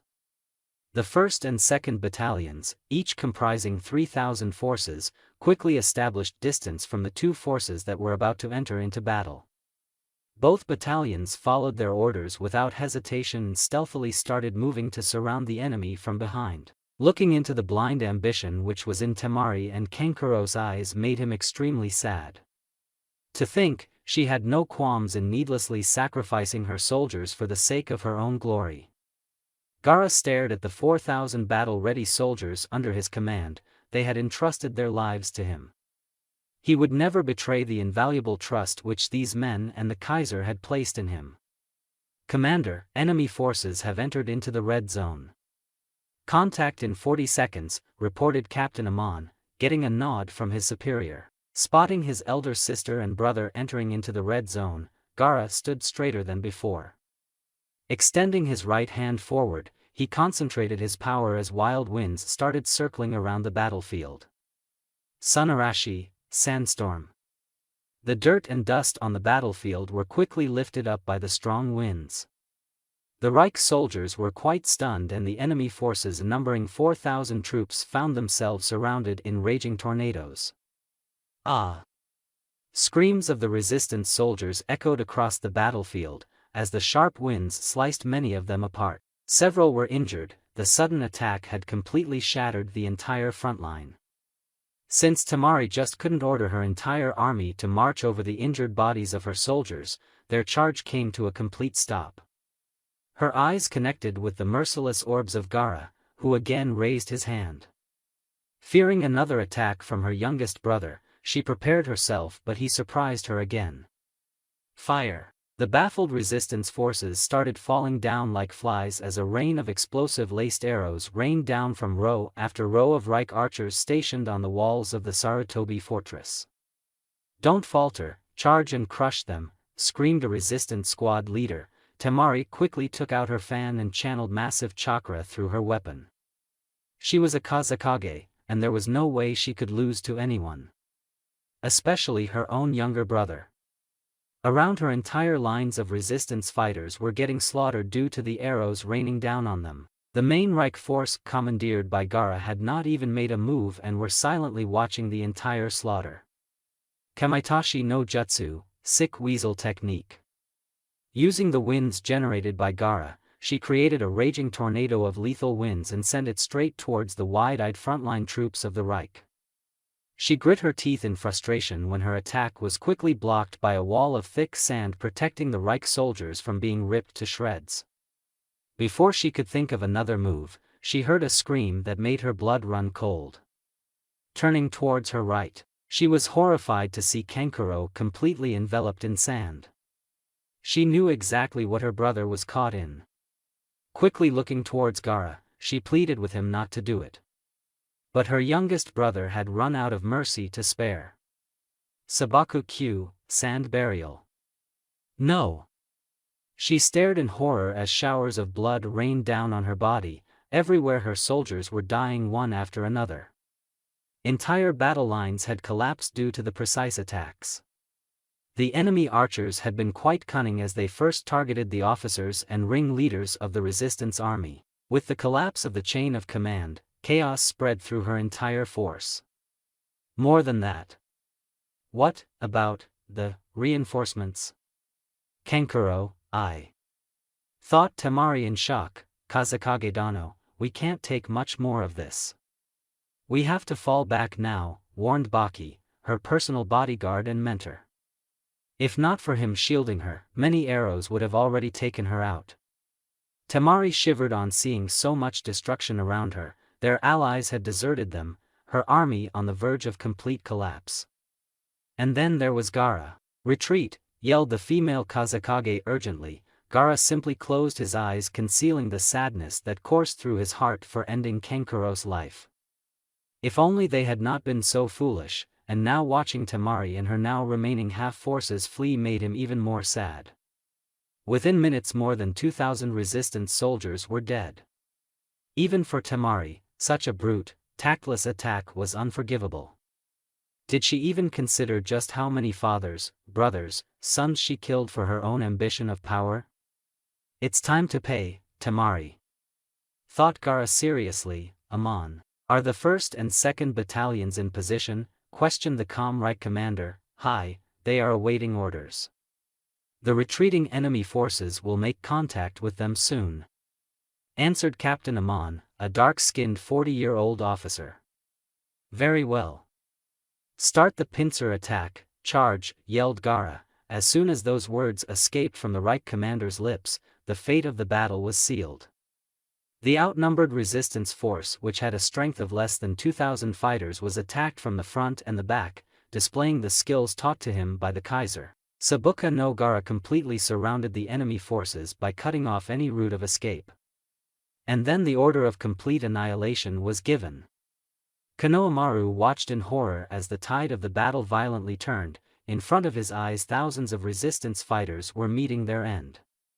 He could only bitterly watch as the Reich commander formed perfect formations, gave precise orders resulting in the deaths of so many resistance fighters. Looking towards Shino, he was even more shocked to see the same calm expression in the commander's eyes.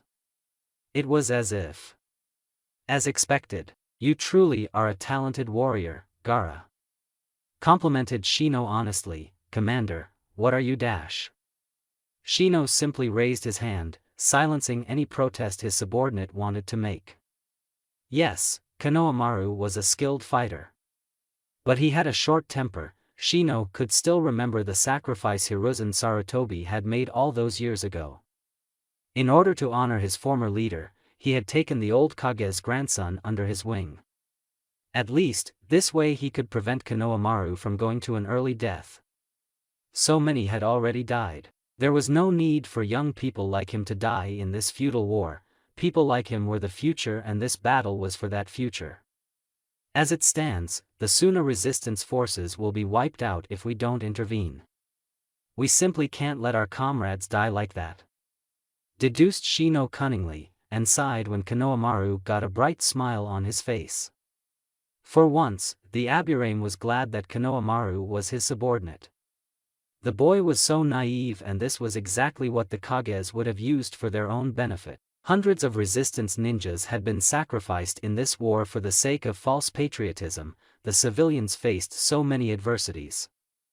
All of this could have been avoided, but the need for few to remain in power had led to this madness. Unforgivable. Order the Kiri forces to split into 2 groups each of 3,000 fighters. Attack the enemy's 1st and 2nd battalions from behind, commanded Shino, much to his subordinate's surprise. But, sir, the original plan was to have the Black Lancers attack from the right flank, thereby engaging the 2nd battalion. The Kiri forces have a total 6,000 fighters, almost the same as Black Lancers.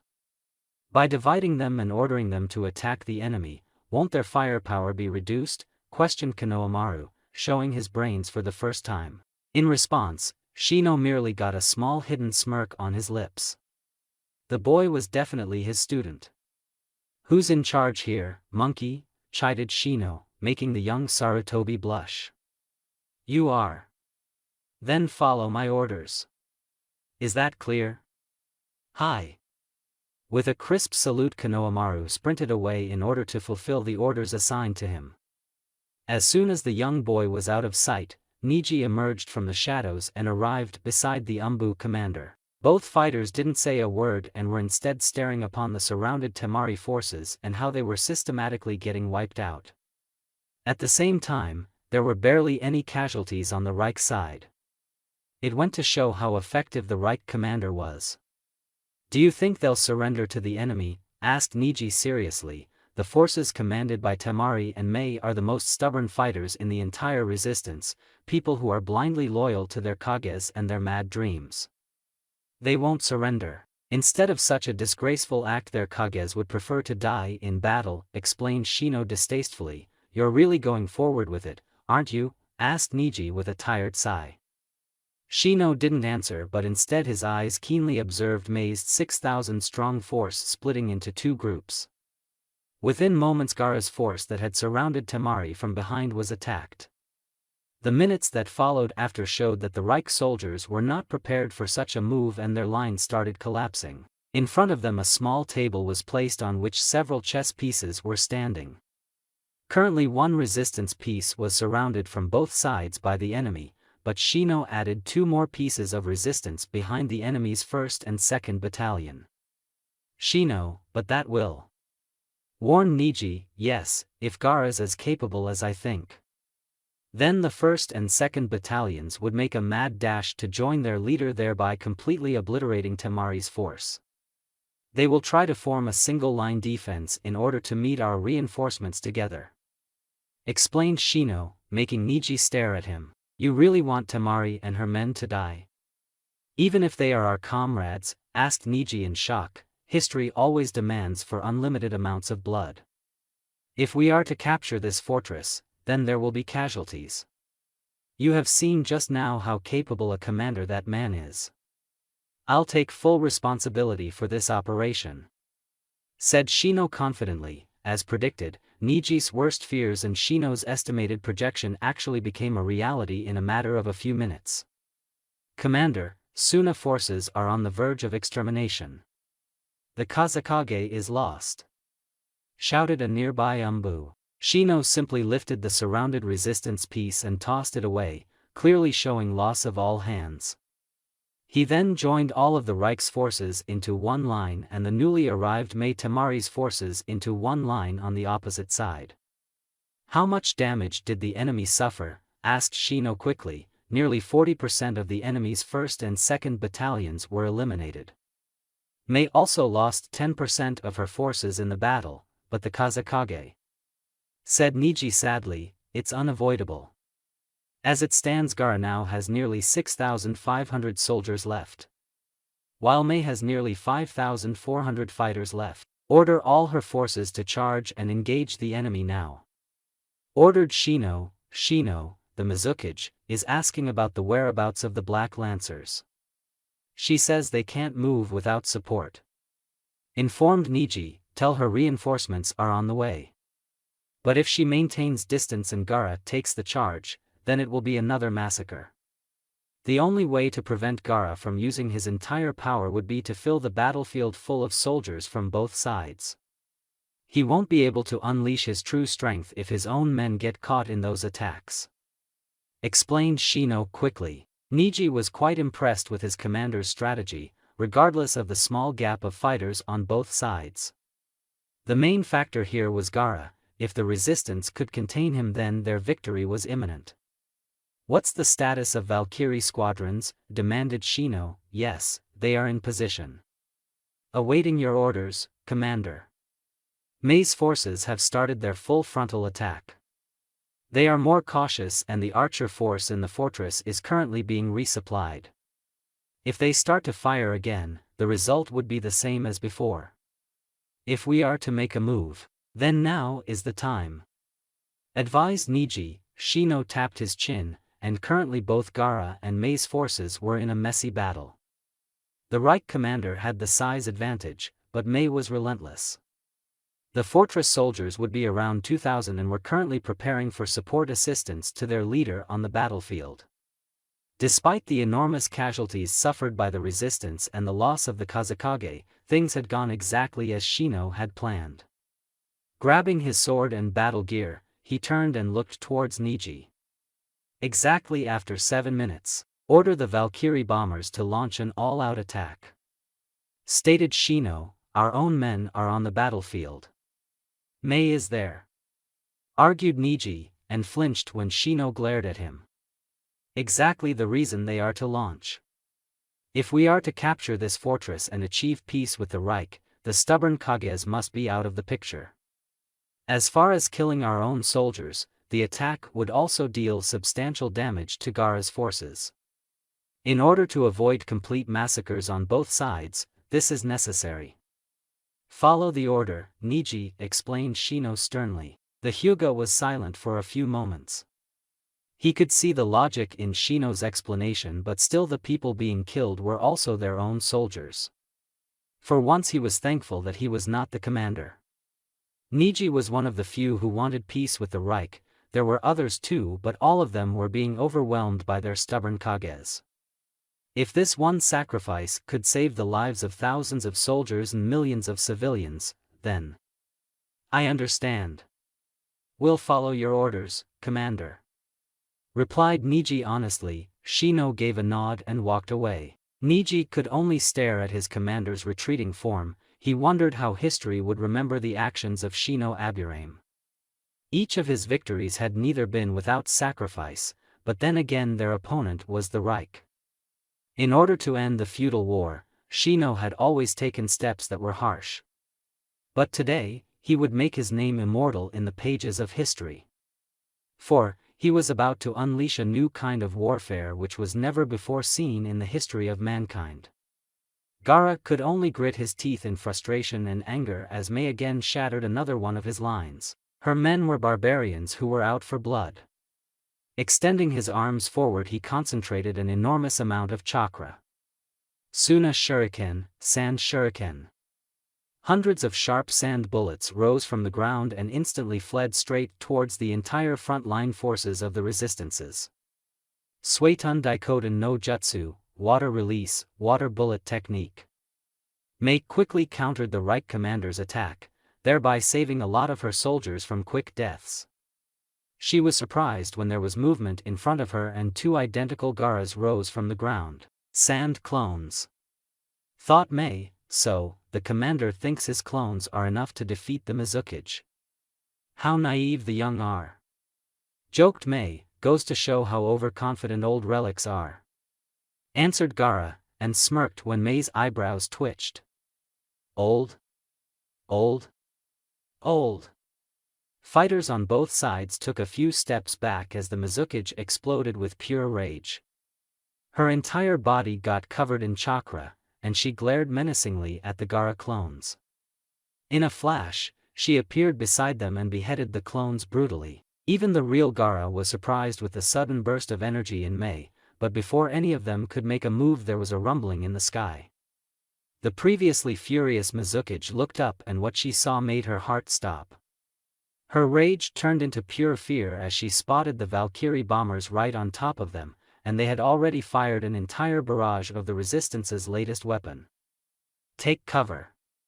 Just as the words escaped from the desperate Mizukage's mouth, Gara saw a hail of shells falling down on the battlefield. He quickly clasped his hands together and gathered every ounce of chakra inside his body.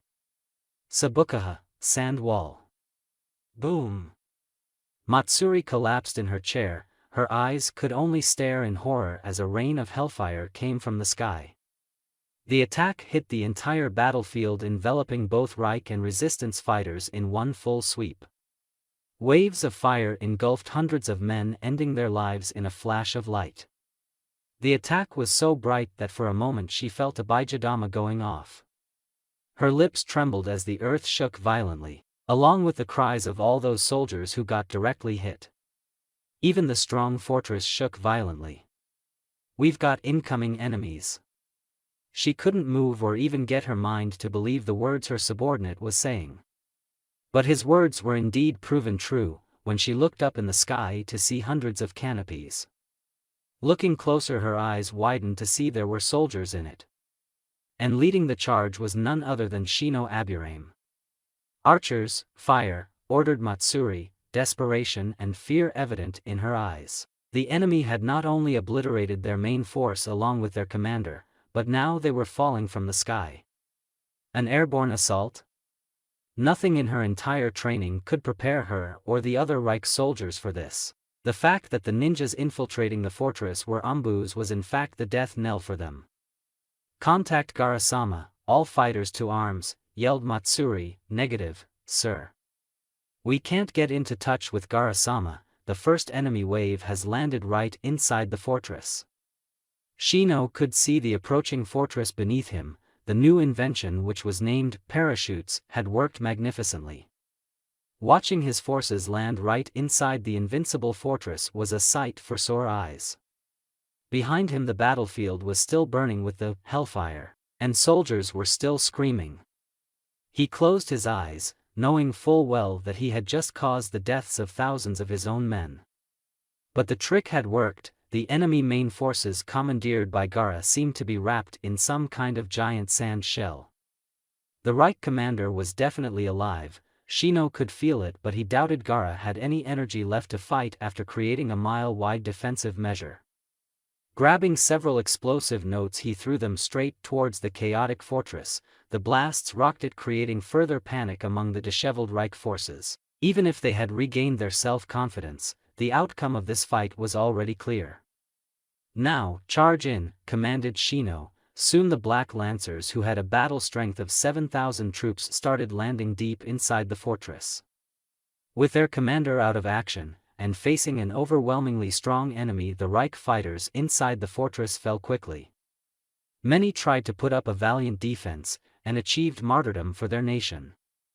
Beside him Shino could see the disgust in Konohamaru's eyes. The young boy was clearly resenting him for the way he had achieved victory. The Mizukage, said Konohamaru bitterly, is dead. And so are her men, but the fortress is ours. Link up with the others and mop up the remaining fighters. Don't harm the ones who wish to surrender, even though I doubt they'll lay down arms at this point. Said Shino tiredly. He was not even surprised when Konohamaru grabbed his collar. The other ANBUs moved to intercept, but the calm Aburame shook his head. For there were tears falling from the young boy's eyes. You killed our men. How could you, Commander? Asked Konohamaru devastatingly. Hate me all you want. You don't realize how important this victory was for our people. This is war, Konohamaru. And sometimes there is no choice. Said Shino silently. Even in the midst of the battle, Konohamaru's hands trembled as he looked at his commander who had betrayed them. Shino had deliberately killed 2 Kages, and thousands of their resistance fighters.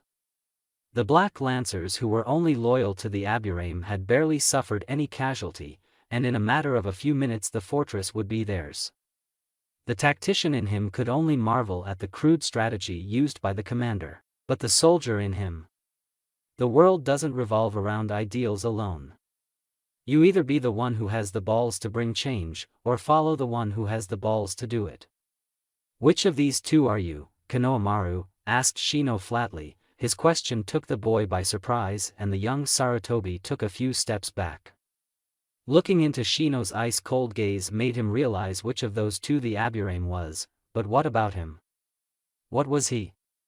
Nearby, Niji sighed when Konohamaru quickly ran away to mop up the remaining Reich fighters. Report, said Shino. The fortress commander, a girl named Matsuri, has ordered her remaining forces to lay down arms. There are still some who refuse to surrender, but we will eliminate them soon enough. But still, said Niji hesitantly. You didn't imagine the Reich soldiers ever surrendering, didn't you? Asked Shino knowingly. Hi. If you live, you can fight another day. Dying a pointless death is a waste of life, and Matsuri knows this. A trait of a good commander is their ability to understand that human life is precious. It should not be wasted for the sake of fake glory or personal ambition. Answered Shino, making Niji glare. That does not sound good when you're the one saying it. After all, I know what I am, and what I did. Maybe those words which I said may sound hypocritical, but the context still stands. What about the enemy on the battlefield? Asked Shino calmly. Mei and her forces were completely wiped out. But it seems Gaara was able to save a vast majority of his soldiers. Informed Niji, quite impressed with the Reich commander's feat. What is Gaara doing now? They are not attacking, our forces have already surrounded them. If they make a move, we will eliminate them. Victory is ours. Said Niji seriously. I don't think he will move. He is a sound commander who knows when to fight and when not to. Offer him the chance to surrender, we will treat all prisoners leniently. If he does surrender, bring Gaara straight to me. But restrain him first. Ordered Shino. Very well. Should we inform headquarters? Asked Niji hesitantly. No, let them be in the dark for a while. Fortify our positions across the fortress. Put the prisoners in isolated chambers. The wounded, no matter the side they belong to, must be treated. Pack the bodies of our men into body bags and prepare to send them home. The Reich dead should receive the same treatment, but don't send their bodies back home before taking my permission. Niji could only stare in awe as the magician issued orders one after another.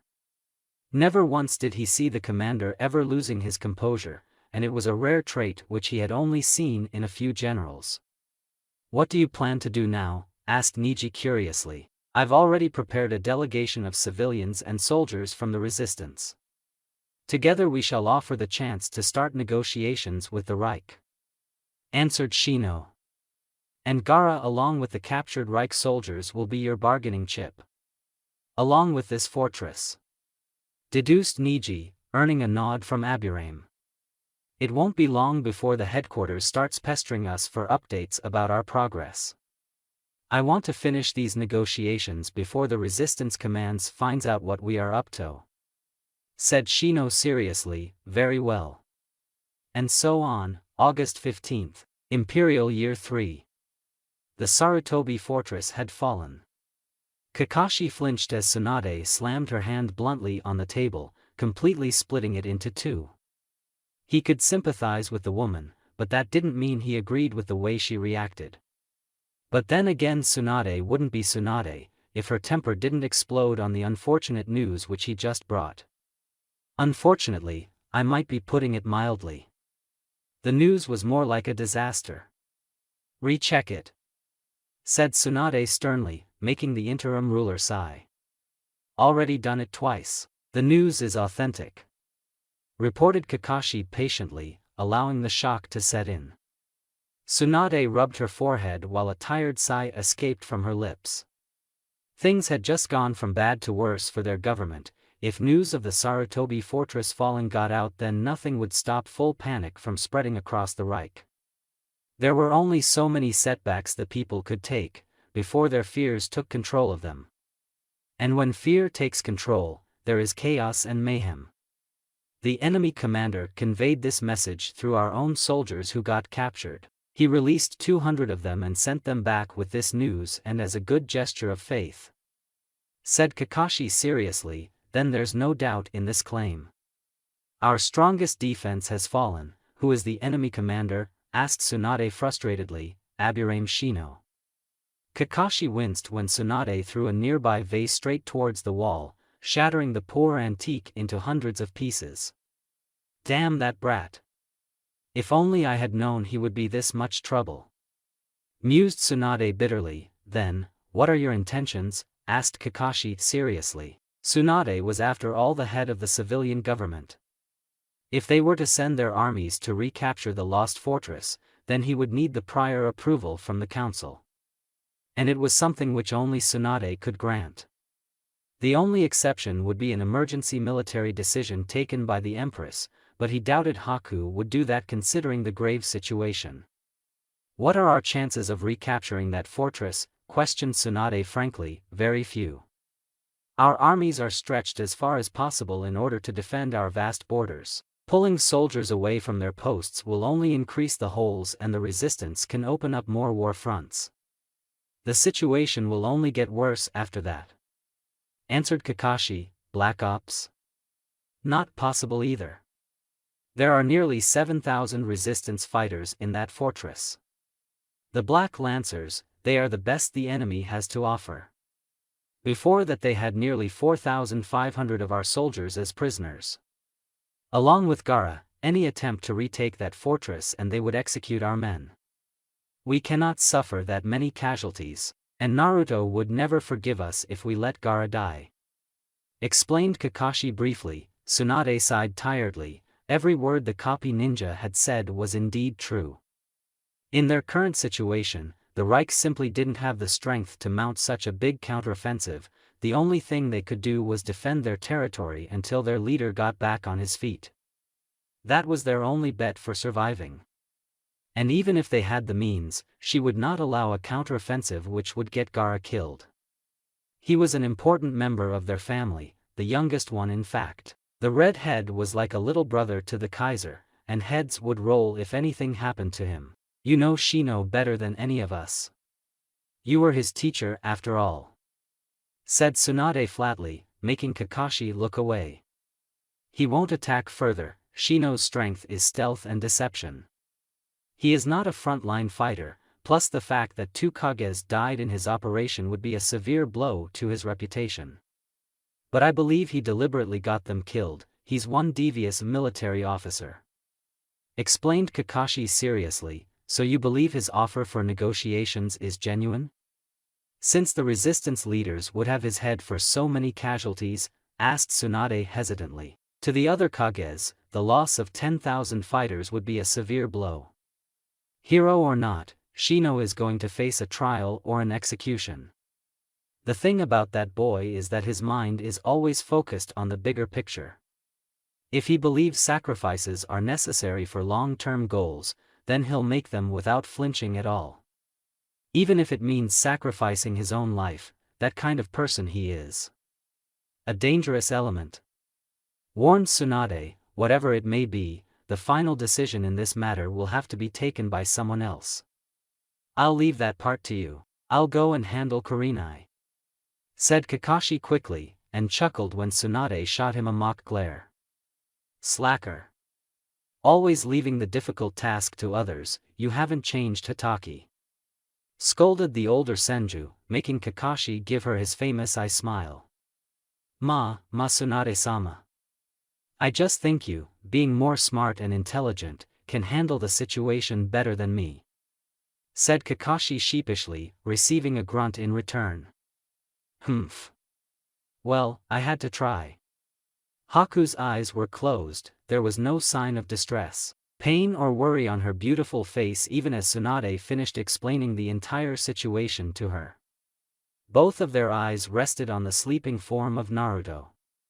It was times like these that made them understand that this man alone had built the entire kingdom through sheer willpower and determination.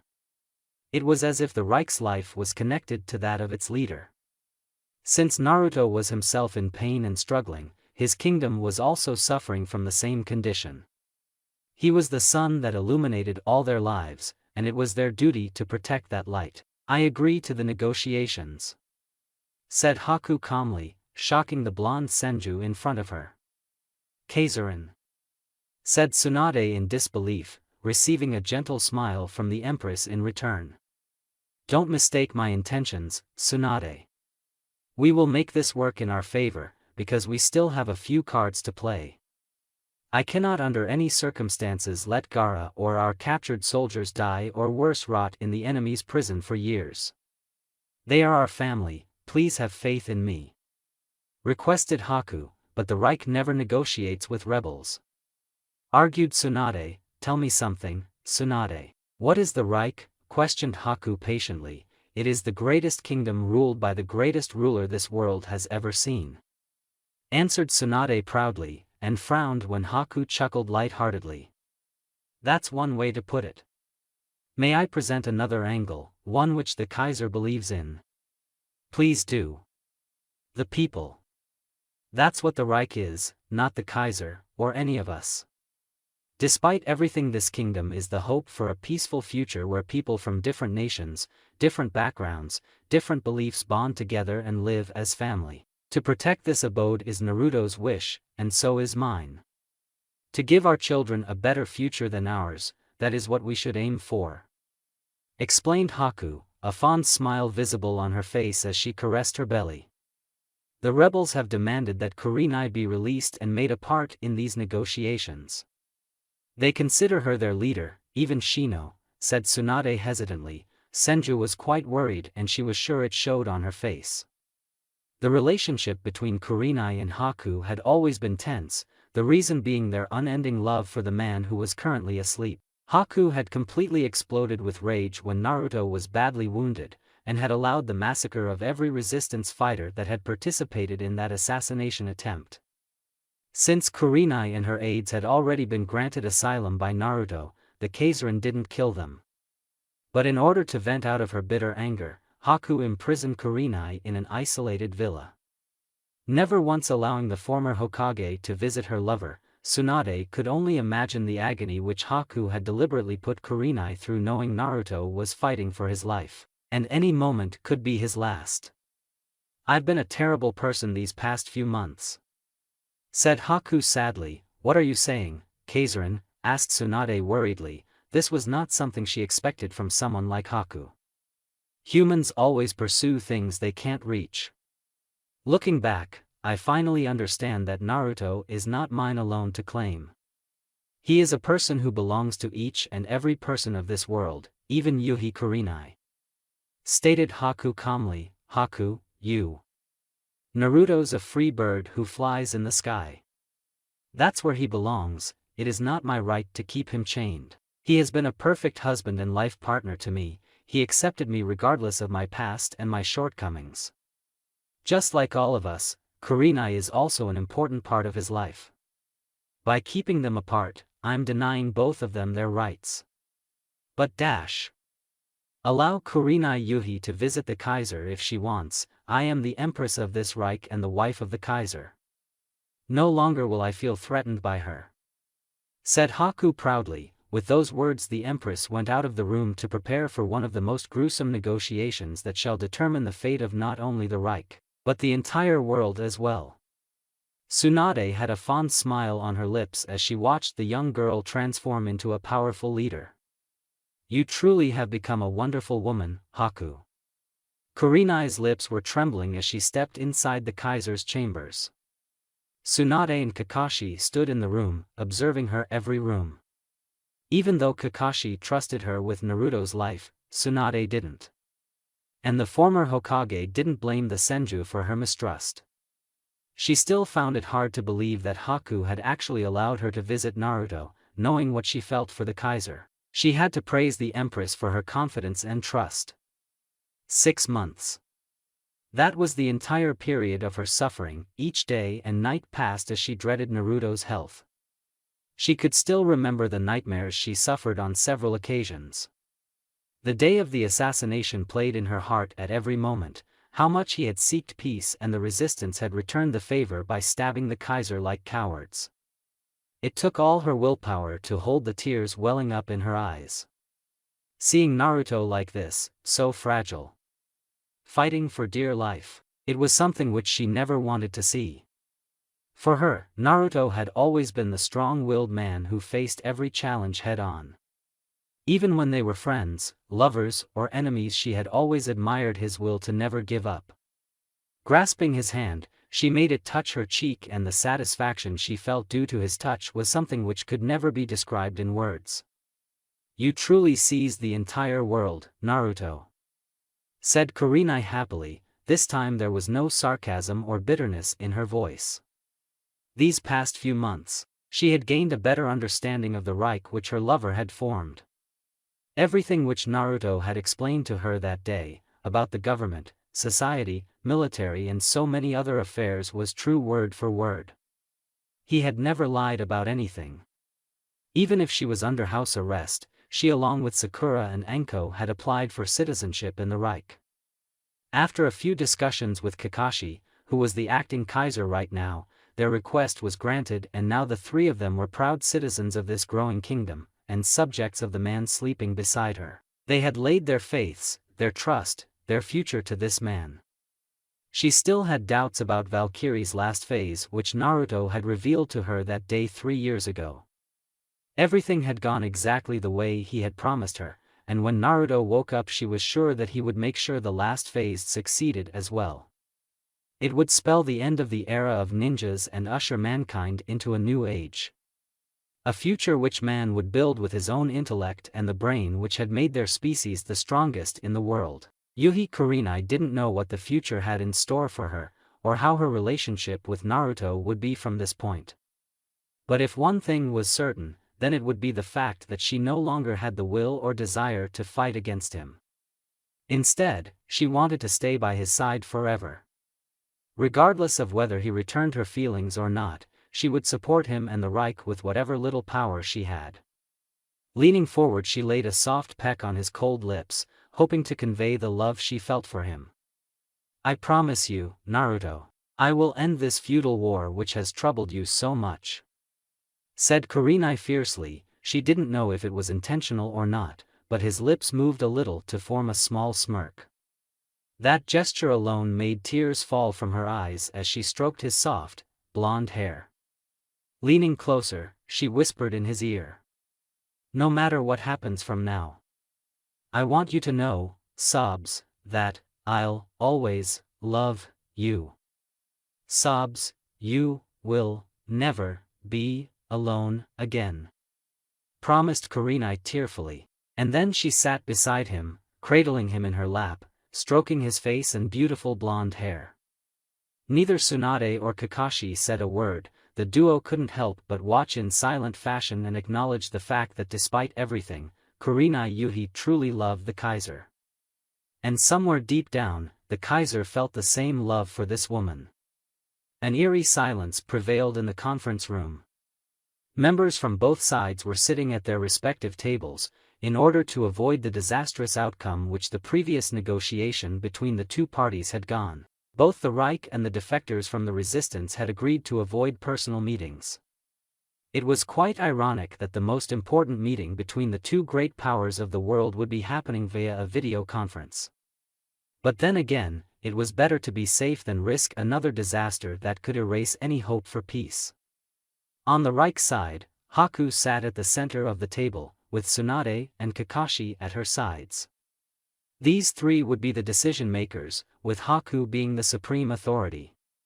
On the resistance side, Shino sat at the center of the table, with Niji at one side and Aya Michiraku, the representative of the civilians, on the other side. Surprisingly, on witnessing the Kaiserin taking seat, the resistance commander got up from his seat and offered a crisp salute. His soldiers followed suit, while Ayam gave a slight bow. The respectful gesture did surprise the Reich leadership, who responded with a courteous nod. The resistance surprised their counterparts again when they turned towards Kurenai, who was sitting alongside Haku and the others. With great devotion, Shino kneeled and gave a devoted salute to his true leader, the one he respected and followed till this day. "Shino, there is no need for this," said Kurenai silently. A part of her was angry because this soldier was responsible for Naruto's current state. But she could not deny the fact that Shino was a soldier who had simply followed orders. But now that his consciousness was urging him to take the right path, he was willing to take these steps at the risk of his life. It made Kurenai keep her anger in check, as she gave a true smile to Ayam. The girl was the only reason Kurenai had been able to maintain peace with the civilians, even while the ninjas took much of the resources for survival. "It's been a long time, Kurenai-chan. I'm glad you're fine," said Ayam happily. "Likewise." "How is Tucci doing?" asked Kurenai calmly. "He's doing just fine." Ayam then turned towards Haku, who had a gaze which made the former cook bite her lip. It was still hard for her to believe that this woman was Naruto's wife, because for Ayam and the others who had known Naruto for years, they could still see Kurenai as the only one fit to be by Naruto's side. "Is Naruto alright?" asked Ayam worriedly. Kakashi quickly leaned forward and whispered this woman's connection to Naruto, and how she along with her father were one of the few who had been kind to Naruto during his early life in Konoha, when everyone else had shunned him. This brought a contented smile on Haku's lips as she looked at the young woman in a different light. The tension vanished as Haku gave a nod. "He is recovering. Thank you for everything you did for the Kaiser." "Appreciated, Haku, I'm glad to hear it. Can you tell him that my father misses him? He was our biggest customer after all," said Ayam light-heartedly, making Haku smile further. "That's just like him. I'll definitely tell him," promised Haku. "Thank you, Your Highness," replied Ayam gratefully. Maybe the Kaiserin was not bad after all. The relaxed atmosphere didn't last when Shino tapped on his table and a picture of a slightly injured but alive Gaara appeared on a side screen. The Reich commander had a calm expression on his face as he sat beside several of his captured soldiers in a huge cell. Haku's steel, cold gaze returned and even Kurenai tensed. It was a well-known fact that the Empress was a kind-hearted person who looked after everyone, but if you pissed her off then even Kami couldn't save you. She had to hand it to Shino. The boy never flinched even when the Empress along with her aides gave murderous glares to the resistance commander. In the name of one's nation and for their leaders, soldiers like us have fought this unending war for the past 3 years. I won't say whether we or you are right or not. What I do know is that this has to end now, if only for the sake of the millions of innocent lives whom we've dragged into this conflict," began Shino. Haku chose to remain silent, listening to what the man had to say. It took great restraint on her part to not just lash out at the person responsible for sending her husband to an almost certain death. Since her feelings could prevent her from listening to the other party, she gestured to Kurenai, who would be acting as not only her representative but also as a negotiator for the resistance. It was quite ironic that Yuhi Kurenai would be the one whose actions on this day would determine the fate of their world. The former Hokage studied the sheet of paper placed before them stating the demands made by the resistance defectors and their leader. At the same time, Shino was reading the response sent by the Empress herself. Kurenai took a deep breath and looked her former subordinate straight in the eye. Shino, under no circumstances can the Reich allow the formation of an independent, neutral nation. Not only will it be a rival to the Reich, but it won't even survive since your former leaders and comrades would simply not allow it. Your nation will get attacked by both powers and the war will only intensify. This is my personal view, one which I share with the Empress. Do you understand? Asked Kurenai seriously, showing her leadership skills impressing the Empress as well. The resistance commander remained silent for a few minutes, mulling over the advice given by the leader he respected the most. A tired sigh escaped from his lips, as he simply couldn't deny the harsh logic and truth in Kurenai's words. I understand. It is simply not feasible in this era, said Shino crudely. Then before we move forward, I want to confirm some facts. Are the Kazekage and Mizukage truly dead? And how many casualties did both sides suffer? Questioned Kurenai. Yes, the two Kages achieved martyrdom in the operation along with 10,000 other resistance warriors. The Reich casualties number around 5,000 soldiers, answered Shino. Relief and sadness coursed through the Empress's face. The former being for the fact that two of the most important enemy leaders were dead, dealing a crushing blow to the enemy. And the latter being for the sacrifice of so many of their soldiers. Haku was grateful that Gaara was an intelligent commander who didn't let the rest of his soldiers die for the sake of his own pride. In the face of an overwhelming enemy with no chance of victory, the former Jinchuriki had made the correct decision to save the lives of his men. Gaara, you knew that the resistance simply couldn't kill your men. For you are too valuable to us, thought Kakashi. Now it's up to us to get our comrades back, thought Tsunade. Respected Kaiserin, I would then like to propose a surrender. But first answer a question of mine, said Shino seriously. What is it? Asked Haku crisply. What determines the right to govern the world? Questioned Shino. Pride and honor are necessary for people to govern others, answered Haku confidently, receiving a rare smile from Aburame. Very well answered, but I have a different answer, replied Aburame, making Haku and the others narrow their eyes. We would like to hear it, rebel commander, ordered the Kaiserin, and tensed when a cold look arrived in the man's eyes. It is the preparedness to destroy. Destroy? Asked Tsunade curiously. The will to destroy the world and ourselves. The Reich delegation tensed when they saw pure anger arriving in the Empress's eyes. Her fists were clenched shut, and if looks could kill, then Shino would be a burning corpse right now. As it stands, you have lost the Sarutobi fortress. It gives the resistance an opportunity to strike deep in your homeland. Your armies are stretched thin. Morale is low. Your strongest fighter and supreme leader is incapacitated. If an invasion were to occur right now, you will lose half of your kingdom.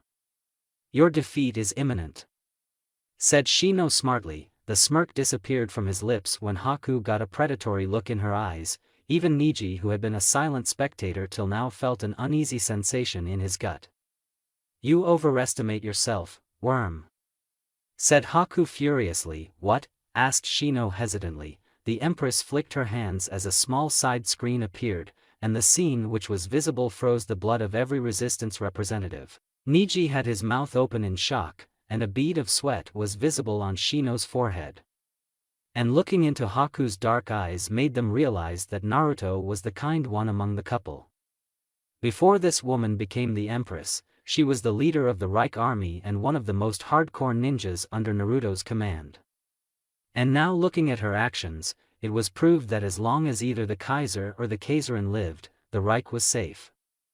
This is said Kurenai in horror, for there in front of their eyes were the smoldering ruins of the largest supply base of the resistance. Thousands of weapons, piles of food, water, ammunition, medical aid. Basically the entire lifeline that allowed the resistance fighters to wage war. All of it is gone. If that was not enough, the 450 corpses of the resistance soldiers who were tasked with defending the supply base was another severe blow. Uchiha Sasuke stood in between this entire massacre, surrounded by the fiercest fighters of the Reich. He could be seen giving a cold glare to the entire destruction he had inflicted. Haku drummed her fingers over the table as she saw the nervousness and anxiety creeping into the enemy leaders' faces. You've guessed it right.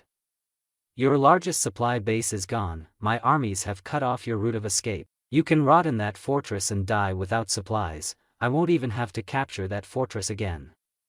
You may have 7,000 strong fighters, but you don't have enough resources to launch an invasion. And without reinforcements or aid, we will bleed you dry. Threatened Haku, malice and hatred clearly visible in her eyes. Kurenai could see the change in Shino's demeanor. The confidence he had was now shattering. And then something which she had feared happened. If you attack us, I will eliminate all of your captured soldiers. Threatened the cornered commander. The atmosphere exploded and the pregnant Kaiserin got up and banged her fist on the table. Her aides followed suit, pure anger visible in their eyes. So, will you reconsider? Asked Shino seriously, trying to take advantage. No. The resistance delegation was left speechless on receiving the flat denial from the Empress. The sheer fury and murderous look in her eyes made many of the soldiers take a step back. Not now, not ever. Do you hear me? We will not bow down to terrorism. The Reich will never negotiate with terrorists like you. Promised Haku fiercely. Then you leave us no choice. Said Shino flatly, as Haku pointed a finger straight towards him. The next words escaping from the furious Kaiserin's words would forever be remembered in history, the ones which shocked and terrified each and every person who had participated in this negotiation. I will use every cannon, every bomb, every soldier, every weapon I have down to my own eye teeth to end you. I swear it, I am coming for all of you, yelled Haku. Enough.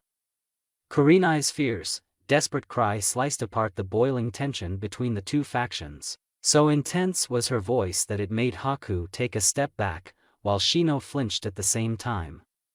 Anger coursed through her eyes as she glared at each and every member of the Reich as well as the resistance. Have all of you lost all sense of shame? Do any of you really have the right to drag millions of families into an endless conflict? Demanded Kurenai. Her straight question was met by silence which only served to increase her rage towards these people. All of them were leaders and yet they could not look beyond their selfish feelings. In the past, I too was surrounded by these feelings of hatred and self-righteousness. I blindly believed that I was the only one who was right, that I could determine the way people lived. I was wrong and it hurt thousands of people. Confessed Kurenai, her voice now extremely low and fragile. Kurenai, you.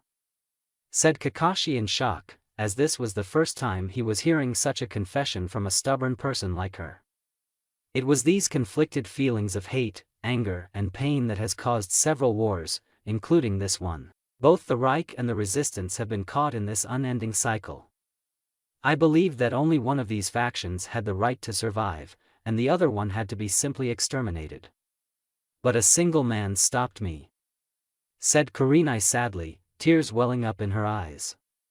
Memories of that moment when Naruto had begged her for peace came to her heart.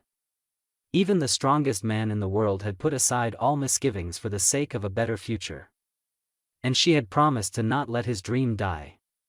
Damn you for making me this soft, Naruto. Thought Kurenai. Steeling her resolve, she aggressively looked into the eyes of the conflicted people. She could care less if all of them killed each other, but that would also lead to the deaths of all the unnamed civilians and soldiers caught in this conflict. It would start a chain of events which would only cause disaster after disaster. Peace would vanish from the annals of history forever. That man changed me. He made me look beyond my own personal feelings, made me understand the responsibility I had as the leader of my people. He cried for me, his enemy. We wounded each other countless times, but he still called me his friend. He saved me. Haku was completely stunned with what she heard. The Kaiserin knew very well who Kurenai was referring to. Did her husband really do all of those things? Was he determined for peace?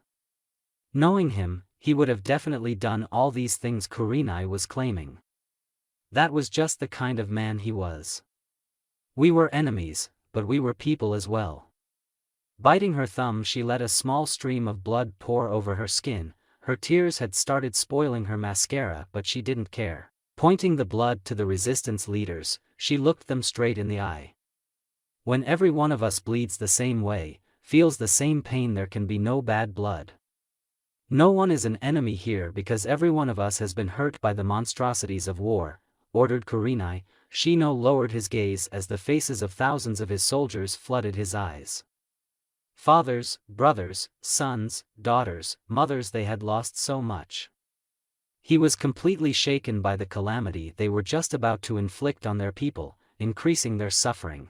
And hearing the Kaiser's desire for peace and his actions with Kurenai had a great impact on his outlook towards the Reich. If their leader wanted the same thing as him, then Ayam saw how tightly clenched Kurenai's fists were. The woman was shaking with anger, grief and determination.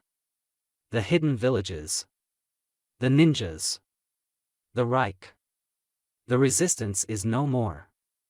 All that is left is humanity, declared Kurenai. Her words were the last nail in the coffin as the resistance leaders sat back in their chairs. Their faces were fixed on the ground, shame evident in their eyes. Kurenai then turned towards the Reich command, and looked Kakashi, Tsunade, and most of all Haku straight in the eye. If you still can't forgive the resistance, then after this war is over, you can have my head as revenge. Offered the former Supreme Resistance Commander. There was no doubt or hesitation in words. She truly meant what she said and was hell-bent on following them if it led to peace, which Naruto had desired. Kakashi was stunned when Haku closed her eyes and sat back in her chair. He followed the same action, even as Tsunade still tried to accept the miracle the ruby-eyed woman had just created. Another world war had just been stopped, and she had borne witness to this. The look in everyone's eyes has changed, thought the surprised Senju. Kurenai held the gazes of all the leaders, daring them to start something. Even if she had no legitimate power, there was no one who could match the fierceness shining in her eyes. And then something happened. Shino got up from his chair and gave a light bow to Haku, surprising everyone. I apologize for my rudeness. We will release all your soldiers immediately, declared Shino, further surprising the wide-eyed Kaiserin. Not one to be petty, Haku got up and offered the first respectful salute to the rebel commander. The action surprised her aides, who quickly followed suit, and the same thing was being done by Niji and Ayam. Then I, as the Kaiserin, promise not to attack your army. We will let essential supplies be delivered to you, promised Haku, honesty and sincerity visible in her eyes eliciting a small smile from Aburame. Thank you for the generosity, Your Highness. Kurenai sensed the awkwardness increasing between the two factions. They had managed to reach a temporary ceasefire, but as it stood nobody was in any condition or mood for further negotiations. Then let us continue these negotiations a week later, without threats. Take a break to regain our thoughts, suggested Kurenai. You have a point, Kurenai, said Haku honestly. We'll do as you say, Kurenai-sama, replied Shino. The conference ended and the resistance cut off the signal, as they would have to rethink their whole strategy for negotiations. At the same time, the Reich leaders were expressing grateful smiles to an embarrassed Kurenai, who not only managed to secure the release of the captured soldiers but averted another major conflict. For once, Haku gave a true happy smile to her rival, one which Kurenai returned, and somewhere they felt a small bond developing. Ah, I should have taken a longer vacation. You guys have handled everything quite well. Everyone froze. That voice, it couldn't be. But even as they tried to get over their disbelief, all of them did turn back and saw a sheepish-looking Naruto standing at the door. The young Kaiser was uneasily scratching the back of his head, clearly embarrassed with the gawking looks he was receiving. Beside him Sakura Haruno stood completely mortified. The medic was on the verge of pissing her pants since she was the one who was supporting the blonde idiot, and brought him here on his orders. The medic's worst fears came true, when Naruto's gaze landed on his jumbo-size wife. Frowning, he pointed a finger towards the shell-shocked Kaiserin. "You've grown fat," said Naruto confusedly. Everyone faltered on hearing that remark, and judging from the clueless look on the young Kaiser's face, he actually meant what he said, having no idea about the real situation. Even Haku seemed taken aback by the statement. She would have given him a hard bop on the head for the remark if she was not so shocked on seeing him conscious and back on his feet. Sakura chose to salvage the situation, and whispered something in the Kaiser's ears. The color drained from his face, his eyes widened in shock, his lips trembled trying to say something but failed miserably. Then his eyes rolled back and he would have collapsed flat on the floor, if not for Sakura's firm grip around his waist. "Naruto!" Every female in the room rushed to his side, much to Sakura's horror, since watching the three strongest kunoichi in the world running towards you was a scary sight. Kakashi merely smirked, completely unaffected by the debacle in front of him. Getting back in his chair, he brought out his famous Aika Aika edition and started whistling an amused tune. Well, that went well, mused Hataki. Things were certainly going to liven up. "So, a baby? You aren't kidding, are you?" "Hi." Gone was the fierce Kaiserin who could cower men with her willpower, and all that was left was a young girl who was trying to find the best comfortable way to get her husband to understand the situation, and hopefully accept the new addition to their family. Haku had never been so nervous in her entire life, and Naruto's silence was increasing her anxiety every second. She was well aware of his past with Rei and how it had affected him. He had just recovered from a near-death experience, only to find shocking revelations one after another. It was not fair, and she knew he would feel betrayed. But there was no other way. Very soon the child would be arriving and he would have to deal with it. From that perspective, she thanked the gods for waking him up at the right time. She doubted he would react very well if she had suddenly pushed a babbling infant in his arms. At least, this way he would have a few days to. But what if he didn't accept it? She couldn't even think about the repercussions of such a reaction. Over these months Haku had come to love this growing child inside of her. She loved Naruto, but now there was another person who shared that unconditional love. And if Naruto couldn't fulfill his responsibility, then what would she do? One condition.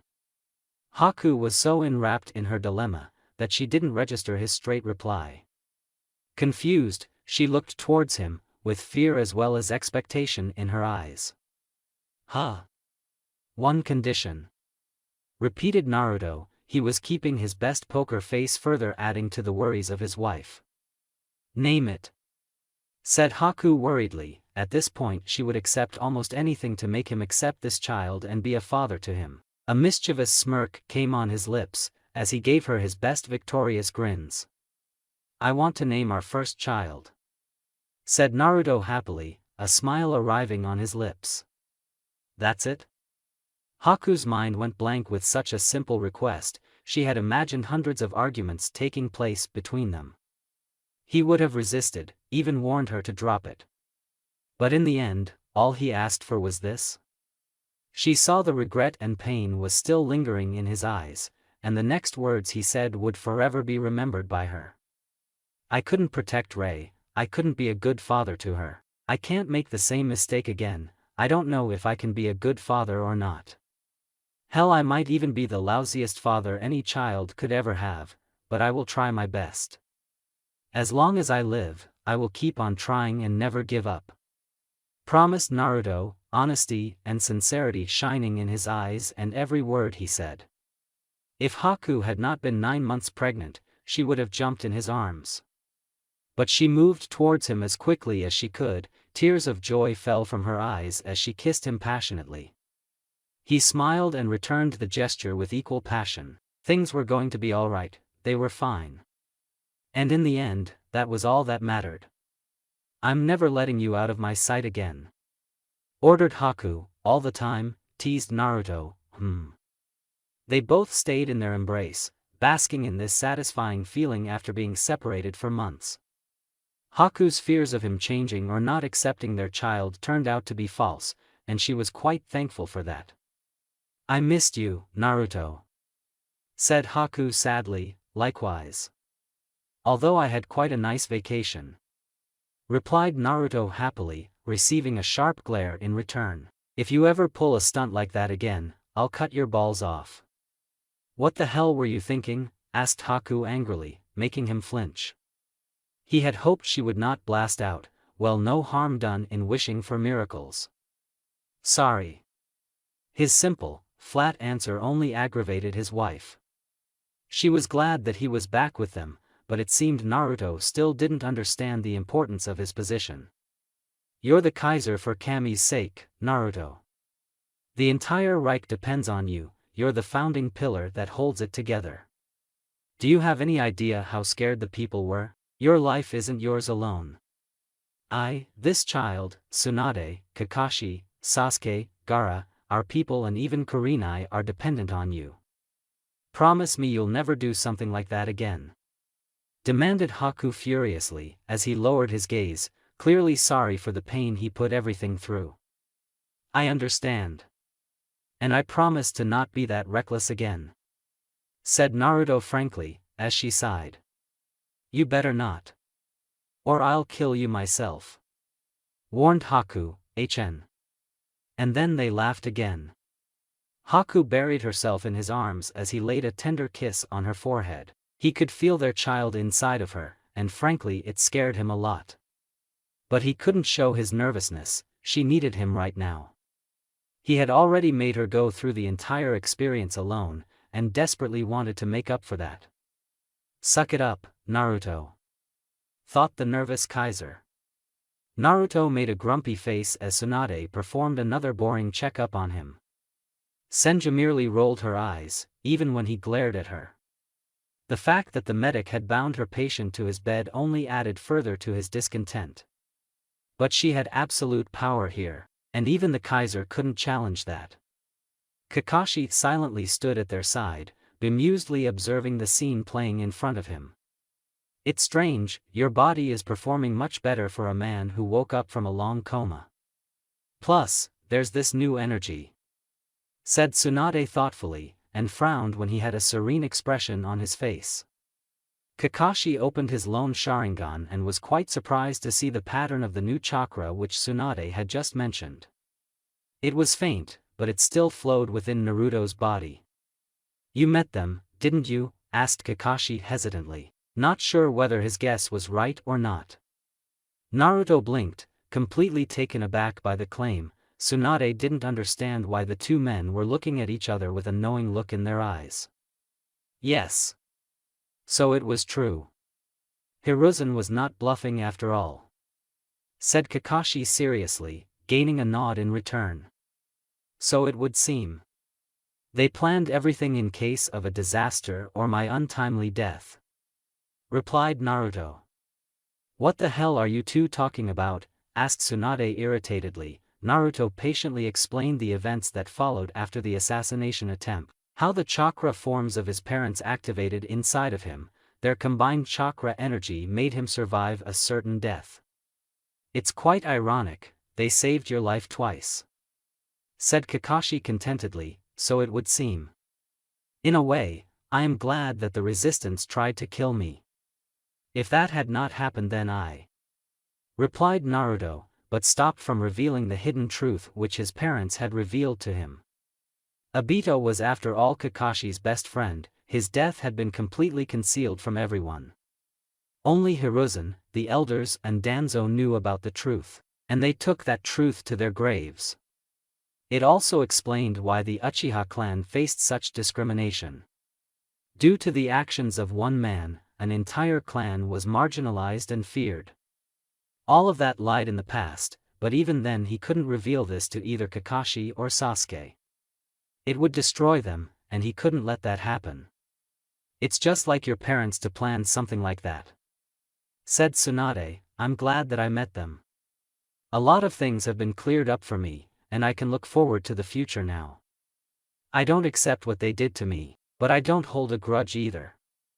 We've arrived at a truce, said Naruto happily. That's good to hear. So you were vacationing with your parents all this time? And here you made me work overtime. I want a work bonus. Complained Kakashi, making Naruto roll his eyes in exasperation.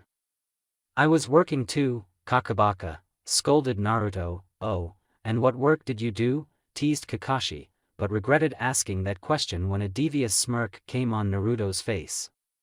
Kakashi and Tsunade had their jaws dropping to the floor, eyes wide as saucers in the next few moments. Their lips moved to say something many times but failed miserably. All the while Naruto retained a cocky expression on his face. I'm awesome, aren't I? Asked the blonde devil. You. Stuttered Tsunade. Damn. Said Kakashi in surprise. The trio shared knowing looks between them, and all the fears and misgivings which either Kakashi or Tsunade had vanished instantly. Not only had their leader returned back to them, but he was far more stronger than before. I promise you this, as long as Naruto Uchiha draws breath this Reich will not fall.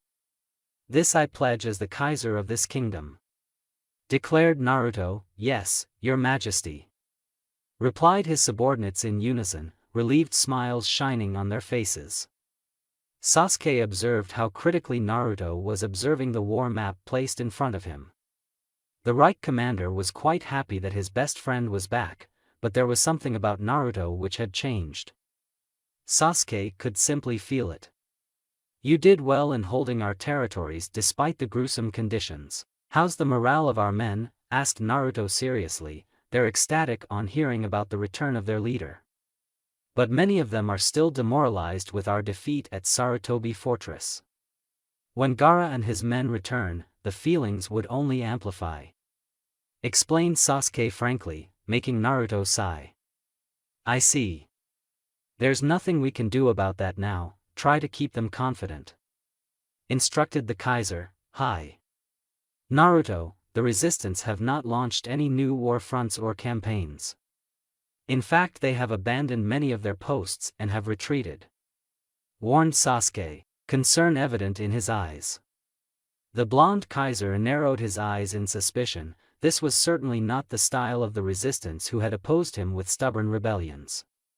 It was as if an invasion is coming, brother. The biggest one this world has ever seen till now. Concluded Naruto, as a light frown came on his army commander's face. Do you really think the resistance has the strength to pull off something like that? We recently destroyed a large chunk of their supplies. Suggested Sasuke. I think the resistance is being continuously supported by proxy allies, parties that are profiting a lot from this unending war. Hinted Naruto. Akatsuki. Concluded Sasuke, concern evident in his eyes. Yes, but there is one more faction. A person whose existence we have forgotten, but who still lurks in the shadows. Waiting for the chance to strike directly at me. Suggested Naruto. Sasuke tried to think of every possible enemy of theirs who had an unending desire to harm his best friend. But the problem was that there were so many of them, that Sasuke couldn't specifically pinpoint on one of them. Orochimaru. Answered Naruto, seeing how his friend was not able to get the answer. That snake, didn't you critically injure him 3 years ago? I doubt anyone can survive those grave wounds. To his disappointment, Naruto shook his head. There were only 2 people in the world whom the Kaiser had concerns about. One would be the elusive, mysterious Tobi. And the other would be the shadowy snake Sannin. He had no qualms in acknowledging the fact that if any person was truly a serious threat to him and his Reich, then it would definitely be those 2. As it stood, the Reich had 3 main enemies right now, the resistance, the Akatsuki, and Orochimaru with his shadowy forces. If it was a fight with any one of these adversaries, the Reich could easily hold its ground or even secure victories. But if those 3 united, then the results would be disastrous. Taking a deep breath, Naruto made a choice which his best friend would definitely not like. And maybe future historians may even call this act as a nervous move from the Kaiser, but he could not lie still when this uneasy feeling lingered in his gut. Commander, I order you to pull all our frontline forces to the Oxai line. They are to fortify their positions there and await further orders. Instructed Naruto, and as expected a furious look arrived in his best friend's eyes. You are asking me to abandon nearly 40% of our kingdom. Hand it over to the enemy like a gift, after my soldiers have fought for months to defend it? Have you lost your mind? Demanded Sasuke furiously, and took a step back when Naruto glared at him furiously. I'm not done yet, Commander Sasuke. You will do well to remember that before you speak to me in this manner ever again. Scolded the Kaiser. Hi, said Sasuke irritatedly, barely hiding his anger but following the instructions regardless. Order our forces to take all the food, water and supplies from those territories. It is a cruel act on our part, but necessary for the survival of the Reich. Stated Naruto. You want me to starve the people? Take away their right to live? Asked Sasuke in disbelief, making Naruto look away.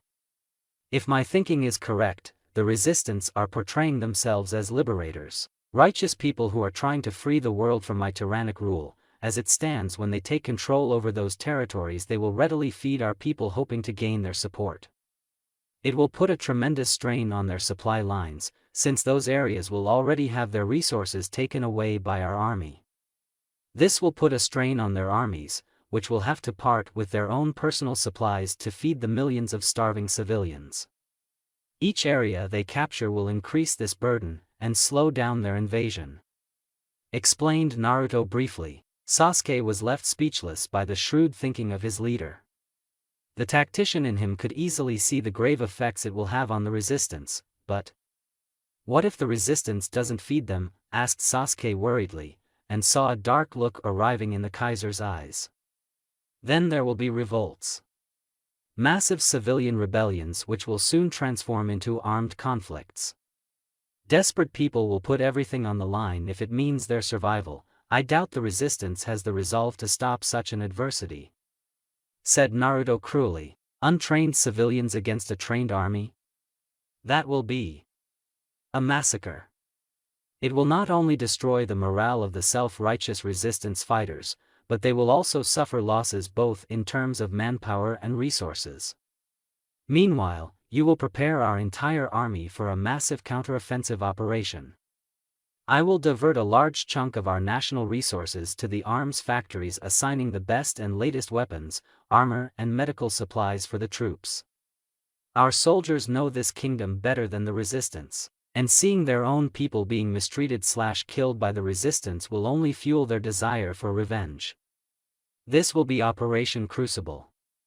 Explained Naruto in full detail, enabling the enemy to boost their ego and overconfidence, while striking at their capacity to wage war. At the same time, allowing our fatigued troops to regroup, arm them and prepare them for an important counteroffensive. The reason to fight and win would readily be available to our soldiers. A bold, daring yet risky plan. The years haven't changed you much as a fighter, Naruto. Thought Sasuke. Naruto expected a few more arguments from Sasuke. Frankly, it was something he expected from his best friend. But contrary to his expectations, Sasuke offered a crisp salute and his eyes showed his consent to the tactical move. I promise to follow you till the end. No matter what lies in the future for us, you will have my support. Promised Sasuke, gaining a grateful smile from the blonde Kaiser. I can't thank you enough for everything you've done for me and this Reich. If I am the light that shines over this kingdom, then you are the darkness which stands as an iron shield protecting this nation from all enemies. We both are but two sides of the same coin. Mused Naruto. You and your damn philosophies. Said Sasuke sarcastically, the two of us will personally lead this operation. Together we will crush the enemy with our combined power once and for all. Said Naruto fiercely, making his best friend smirk at him. Am I hearing it right? The peace-loving Kaiser is actually advocating for war, mocked Sasuke playfully. There are times when you have to use the sword to strike out the germs that may destroy the foundations of the nation. Societies can't be established on ideals alone, for every human revolution history demands rivers of blood. And I intend to make the resistance play that dreadful part, we will leave our successors a stable kingdom. Even if it costs us our lives. Pledged Naruto, determination and unending courage shining in his eyes. Yes, Your Majesty. Replied Sasuke, completely agreeing with his friend's point of view. Increase the security around the capital. Order the military police to maintain a strict vigilance for enemy spies, assassins. It may just be my paranoia after my recent experience, but it's better to be safe than sorry later on. Carry out your orders, Commander. Sasuke had a bright smile on his face as he gave a respectful salute. After months of stagnation and defeat, a new life had suddenly started rising in the Reich. And the man standing before him was the reason for that. No matter the odds against them, as long as Naruto lived, their hope for victory and peace would remain alive. However, Sasuke as a commander could also see the huge threat that lingered due to this ideology. They had been victorious due to the sheer brilliance, power and cunning of this man. Even their enemies considered Naruto a warrior who was born once in 1,000 generations. The Kaiser's actions till now were proof behind such a belief. In that case, the enemy may focus all their power on eliminating the Kaiser. Sasuke had nearly seen the fall of their Reich when Naruto was almost assassinated, as the Kaiser himself said he was the light. If that was to vanish, the people would lose hope and their dream would be destroyed. Even Sasuke with his own darkness and ferocity doubted he could hold a kingdom as vast as this with his own power alone. Both darkness and light were needed for balance, and for that Naruto had to live. It is very easy to destroy the light and it can never be easily replaced, and this was a universal fact. I won't let that happen. No matter the cost. Pledged Sasuke secretly, the rising star had to be protected. Naruto was tiredly going through piles of unending reports ranging from various issues concerning his kingdom. He had never imagined his brief absence would leave so many matters unattended. It was not as if Tsunade, Haku, or Kakashi had not tried their best. But those responsibilities which he shouldered could only be properly accomplished by him. It had been 2 days since he woke up from his coma, and was not allowed to leave his medical quarters. Even still, he had ordered the work he always did to be returned to him. If the leader didn't take his responsibilities seriously, how could he expect the same from his subordinates? Haku had entered her last stages of pregnancy and any moment their son could be born. Tsunade had admitted the Kaiserin to the hospital, in order to ensure her safety. While he would have liked to be by his wife's side to make up for his absence all these months, it didn't change the fact that he was a ruler who had a lot of jobs. Thankfully, Haku knew and understood it. Something for which he was eternally grateful to her. A curt knock on his door brought him out of his personal thoughts, allowing the person to step inside the room. He was not surprised to see Kurenai gracefully entering his quarters. Unaware of his critical gaze, he silently observed as she walked towards him with each step full of grace and pride. A quality which he respected. Despite their different opinions, he valued the woman as she always stood for her own beliefs. "I'm sorry for not seeing you immediately, Kurenai," apologized Naruto, allowing his trademark smile to arrive on his face. "No, I understand. I'm just glad you have recovered." "It should be I who must apologize for putting you through dash," said Kurenai sadly, and was stopped when he raised his hands. "I knew the risks when I attended the negotiations.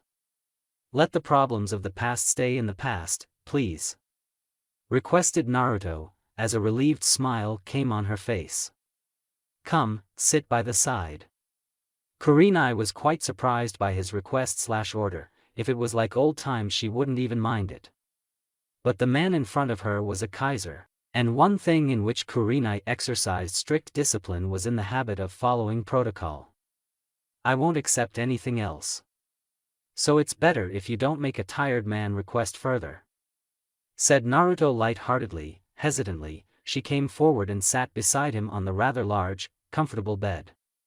It was hard for her to accept that Naruto was still acting as the same person she had met a few months ago, that attractive smile, the same light in his eyes, his long hair falling over his face. Have you been treated well these past months? You were my guest until recently, and I'm quite happy that you have now turned into a citizen of the Reich. You can't understand how happy I am," said Naruto gently. "Yeah, I'm fine," replied Kurenai quickly, completely hiding the fact of her house arrest all those months. No need to put any further burden on him, and she didn't want him to get mad at Haku when the poor woman was just about to give birth. Naruto clearly saw she was not telling him everything, but decided to not to push her further. He would find out the truth by himself. She saw he was staring at her constantly. It was an unsaid fact between them that they still loved each other. But in the end, they were well aware of their boundaries. Kurenai didn't want to get him back by stealing him from his wife, no matter how much she longed for him. At the same time, he was an honorable man who had stayed loyal to his wife and fulfilled every responsibility as a good partner. I was quite impressed with the way you diffused that out-of-control negotiation. You averted a major conflict and secured the release of my captured soldiers, not to mention Gaara, who is like a little brother to me. I'm truly indebted to you for this, both as Naruto and the Kaiser of this Reich," said Naruto humbly, making her blush on receiving so much praise. "I just did the right thing. We can't let any more innocents suffer, certainly not if we can stop such a disaster," admitted Kurenai frankly, making him smile. A true leader, thought Naruto proudly. Her words and actions only cemented the decision he had made for her. Yuhi Kurenai. She was surprised on hearing him call her name in such a formal manner. Her instincts made her get back on her feet and stand straight. Naruto had a determined look on his face as he took out a sheet of paper from his drawer and handed it to her. It had the seal of the Kaiser embedded on it, making the document legitimate. The more she read its contents, the more her eyes widened and her heartbeat fastened. She looked at him in shock and disbelief, but he still retained his firm gaze. "Due to your admirable skills and extraordinary performance, I hereby appoint you the Chief of Internal Affairs of the Reich. Apart from that, you will also serve as my personal as well as strategic advisor. You will have a dedicated staff who will help you in performing your tasks, and I look forward to working with you," stated Naruto directly, and extended his hand to her. She remained motionless, her eyes fixed on him. Her rational mind was still trying to get over the shock. The leader in her knew that someday Naruto would have to give her a job. But the Chief of Internal Affairs of the Reich? That was one of the highest and most prestigious positions in the entire kingdom, and a personal advisor to the Kaiser? Sensing her misgivings, he smiled. He could clearly see Kurenai was taking this appointment in the wrong way, and decided to make his intentions clear. "This has nothing to do with our past connection. You're a woman of many talents, Kurenai. Your ability to remain objective in the toughest situations, your will to safeguard people regardless of their status, power, or beliefs. And most of all, your pacifist nature and unbiased attitude which you showed during the negotiations, despite being a former resistance yourself. You never took anyone's side blindly, and instead worked for the people of both factions. I have come to respect those admirable traits and have faith that my rule will be much better with you by my side," explained Naruto briefly and fairly. Kurenai felt deep pride and satisfaction well up in her chest. Naruto had always respected her as a warrior, but this was the first time he had openly acknowledged and praised her skills as a leader of the people. And she couldn't refute any word he said because of the logical and truthful manner he presented it to her. And the fact that he wanted her by his side made her heart flutter. The trust which they had lost all these years was being regained, and she felt happier than she had been in a long time. "Since I have resumed my responsibilities, I have ordered Tsunade and Kakashi to return to their respective positions as governors of Fire Country and Water Country. Gaara will be in charge of Wind Country as always. Sasuke has resigned from his post of governor of Earth Country, since he wants to focus on his job as the Reich Army commander.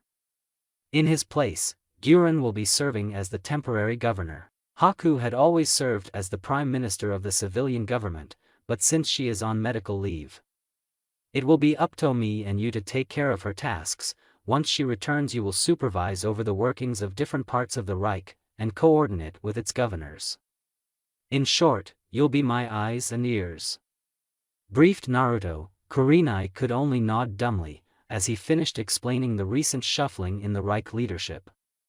There were no great changes in the government, with only people returning to their former posts. However, the major change was the role she would be playing from this point. You allow people to choose their representatives, at the same time through the Kaiserin the royal family maintains hold over the Reich. A subtle way of keeping control of both civilian and military factions. Very few people would grasp this smart arrangement. Thought and impressed Kurenai, she could now understand how smart and cunning this man was. He was not just a man with great power, but a person who recognized people with great talents and worked hard to get them on his side, thereby securing his rule and the prosperity of his people. But wouldn't the people call this favoritism? Especially those who know about, said Kurenai hesitantly, making him smile. One of the greatest advantages of being a Kaiser is the fact that I don't have to explain my actions to anyone. But still, to nullify your doubts, I have already made my moves to make your position official and acceptable to the people. As a matter of fact, I have already released the details of how you saved the lives of our soldiers and averted a major conflict to the media. You saved a lot of families by protecting their sons, husbands, brothers, sisters, mothers. It has earned you great respect and credibility in the eyes of the people. And when Gaara returns with his soldiers tomorrow, I want you to personally welcome them as my representative, make them feel welcome. It will only increase the respect for you among the people and gain the trust of my soldiers. Advised Naruto, not to mention the fact that this move will pacify any doubts the defectors of the resistance have about me. By giving you such a prestigious position, I will erase much of the distrust and start fruitful negotiations. Thought Naruto secretly, but she didn't need to know that. It was just a tiny reason for giving her this post. In truth, she was the best candidate for this job. Not to mention he trusted her immensely. Kurenai could only marvel at how meticulously he had planned each and everything. The way he had taken steps would clearly establish a good political base for her. A few people would not like it, but she would change their opinions with her work. It also provided her with an opportunity and power to work for a real peace between the Reich and the resistance. More than that, I really need your help. This paperwork is killing me, said Naruto sheepishly, scratching the back of his head in embarrassment as she saw the piles of reports lying on his desk. Are you really sure about this? Asked Kurenai finally, as she really didn't want to put him in any trouble on her behalf. He simply smiled and extended his offered hand a little further towards her. I need you, Kurenai. That did it. Those sweet, sincere words said in such a caring manner, erased every doubt and hesitation she had. A smile arrived on her face as she shook his offered hand, and then, in a move which surprised the Kaiser, the former Hokage kneeled before him and gave a respectful salute. Then I, Kurenai Yuhi, pledge my loyalty to you and your Reich. I will work for the betterment of the people of this Reich and fulfill your vision with all my skills and powers. I will serve you to the best of my abilities until the time of my death, or you have no further need for me.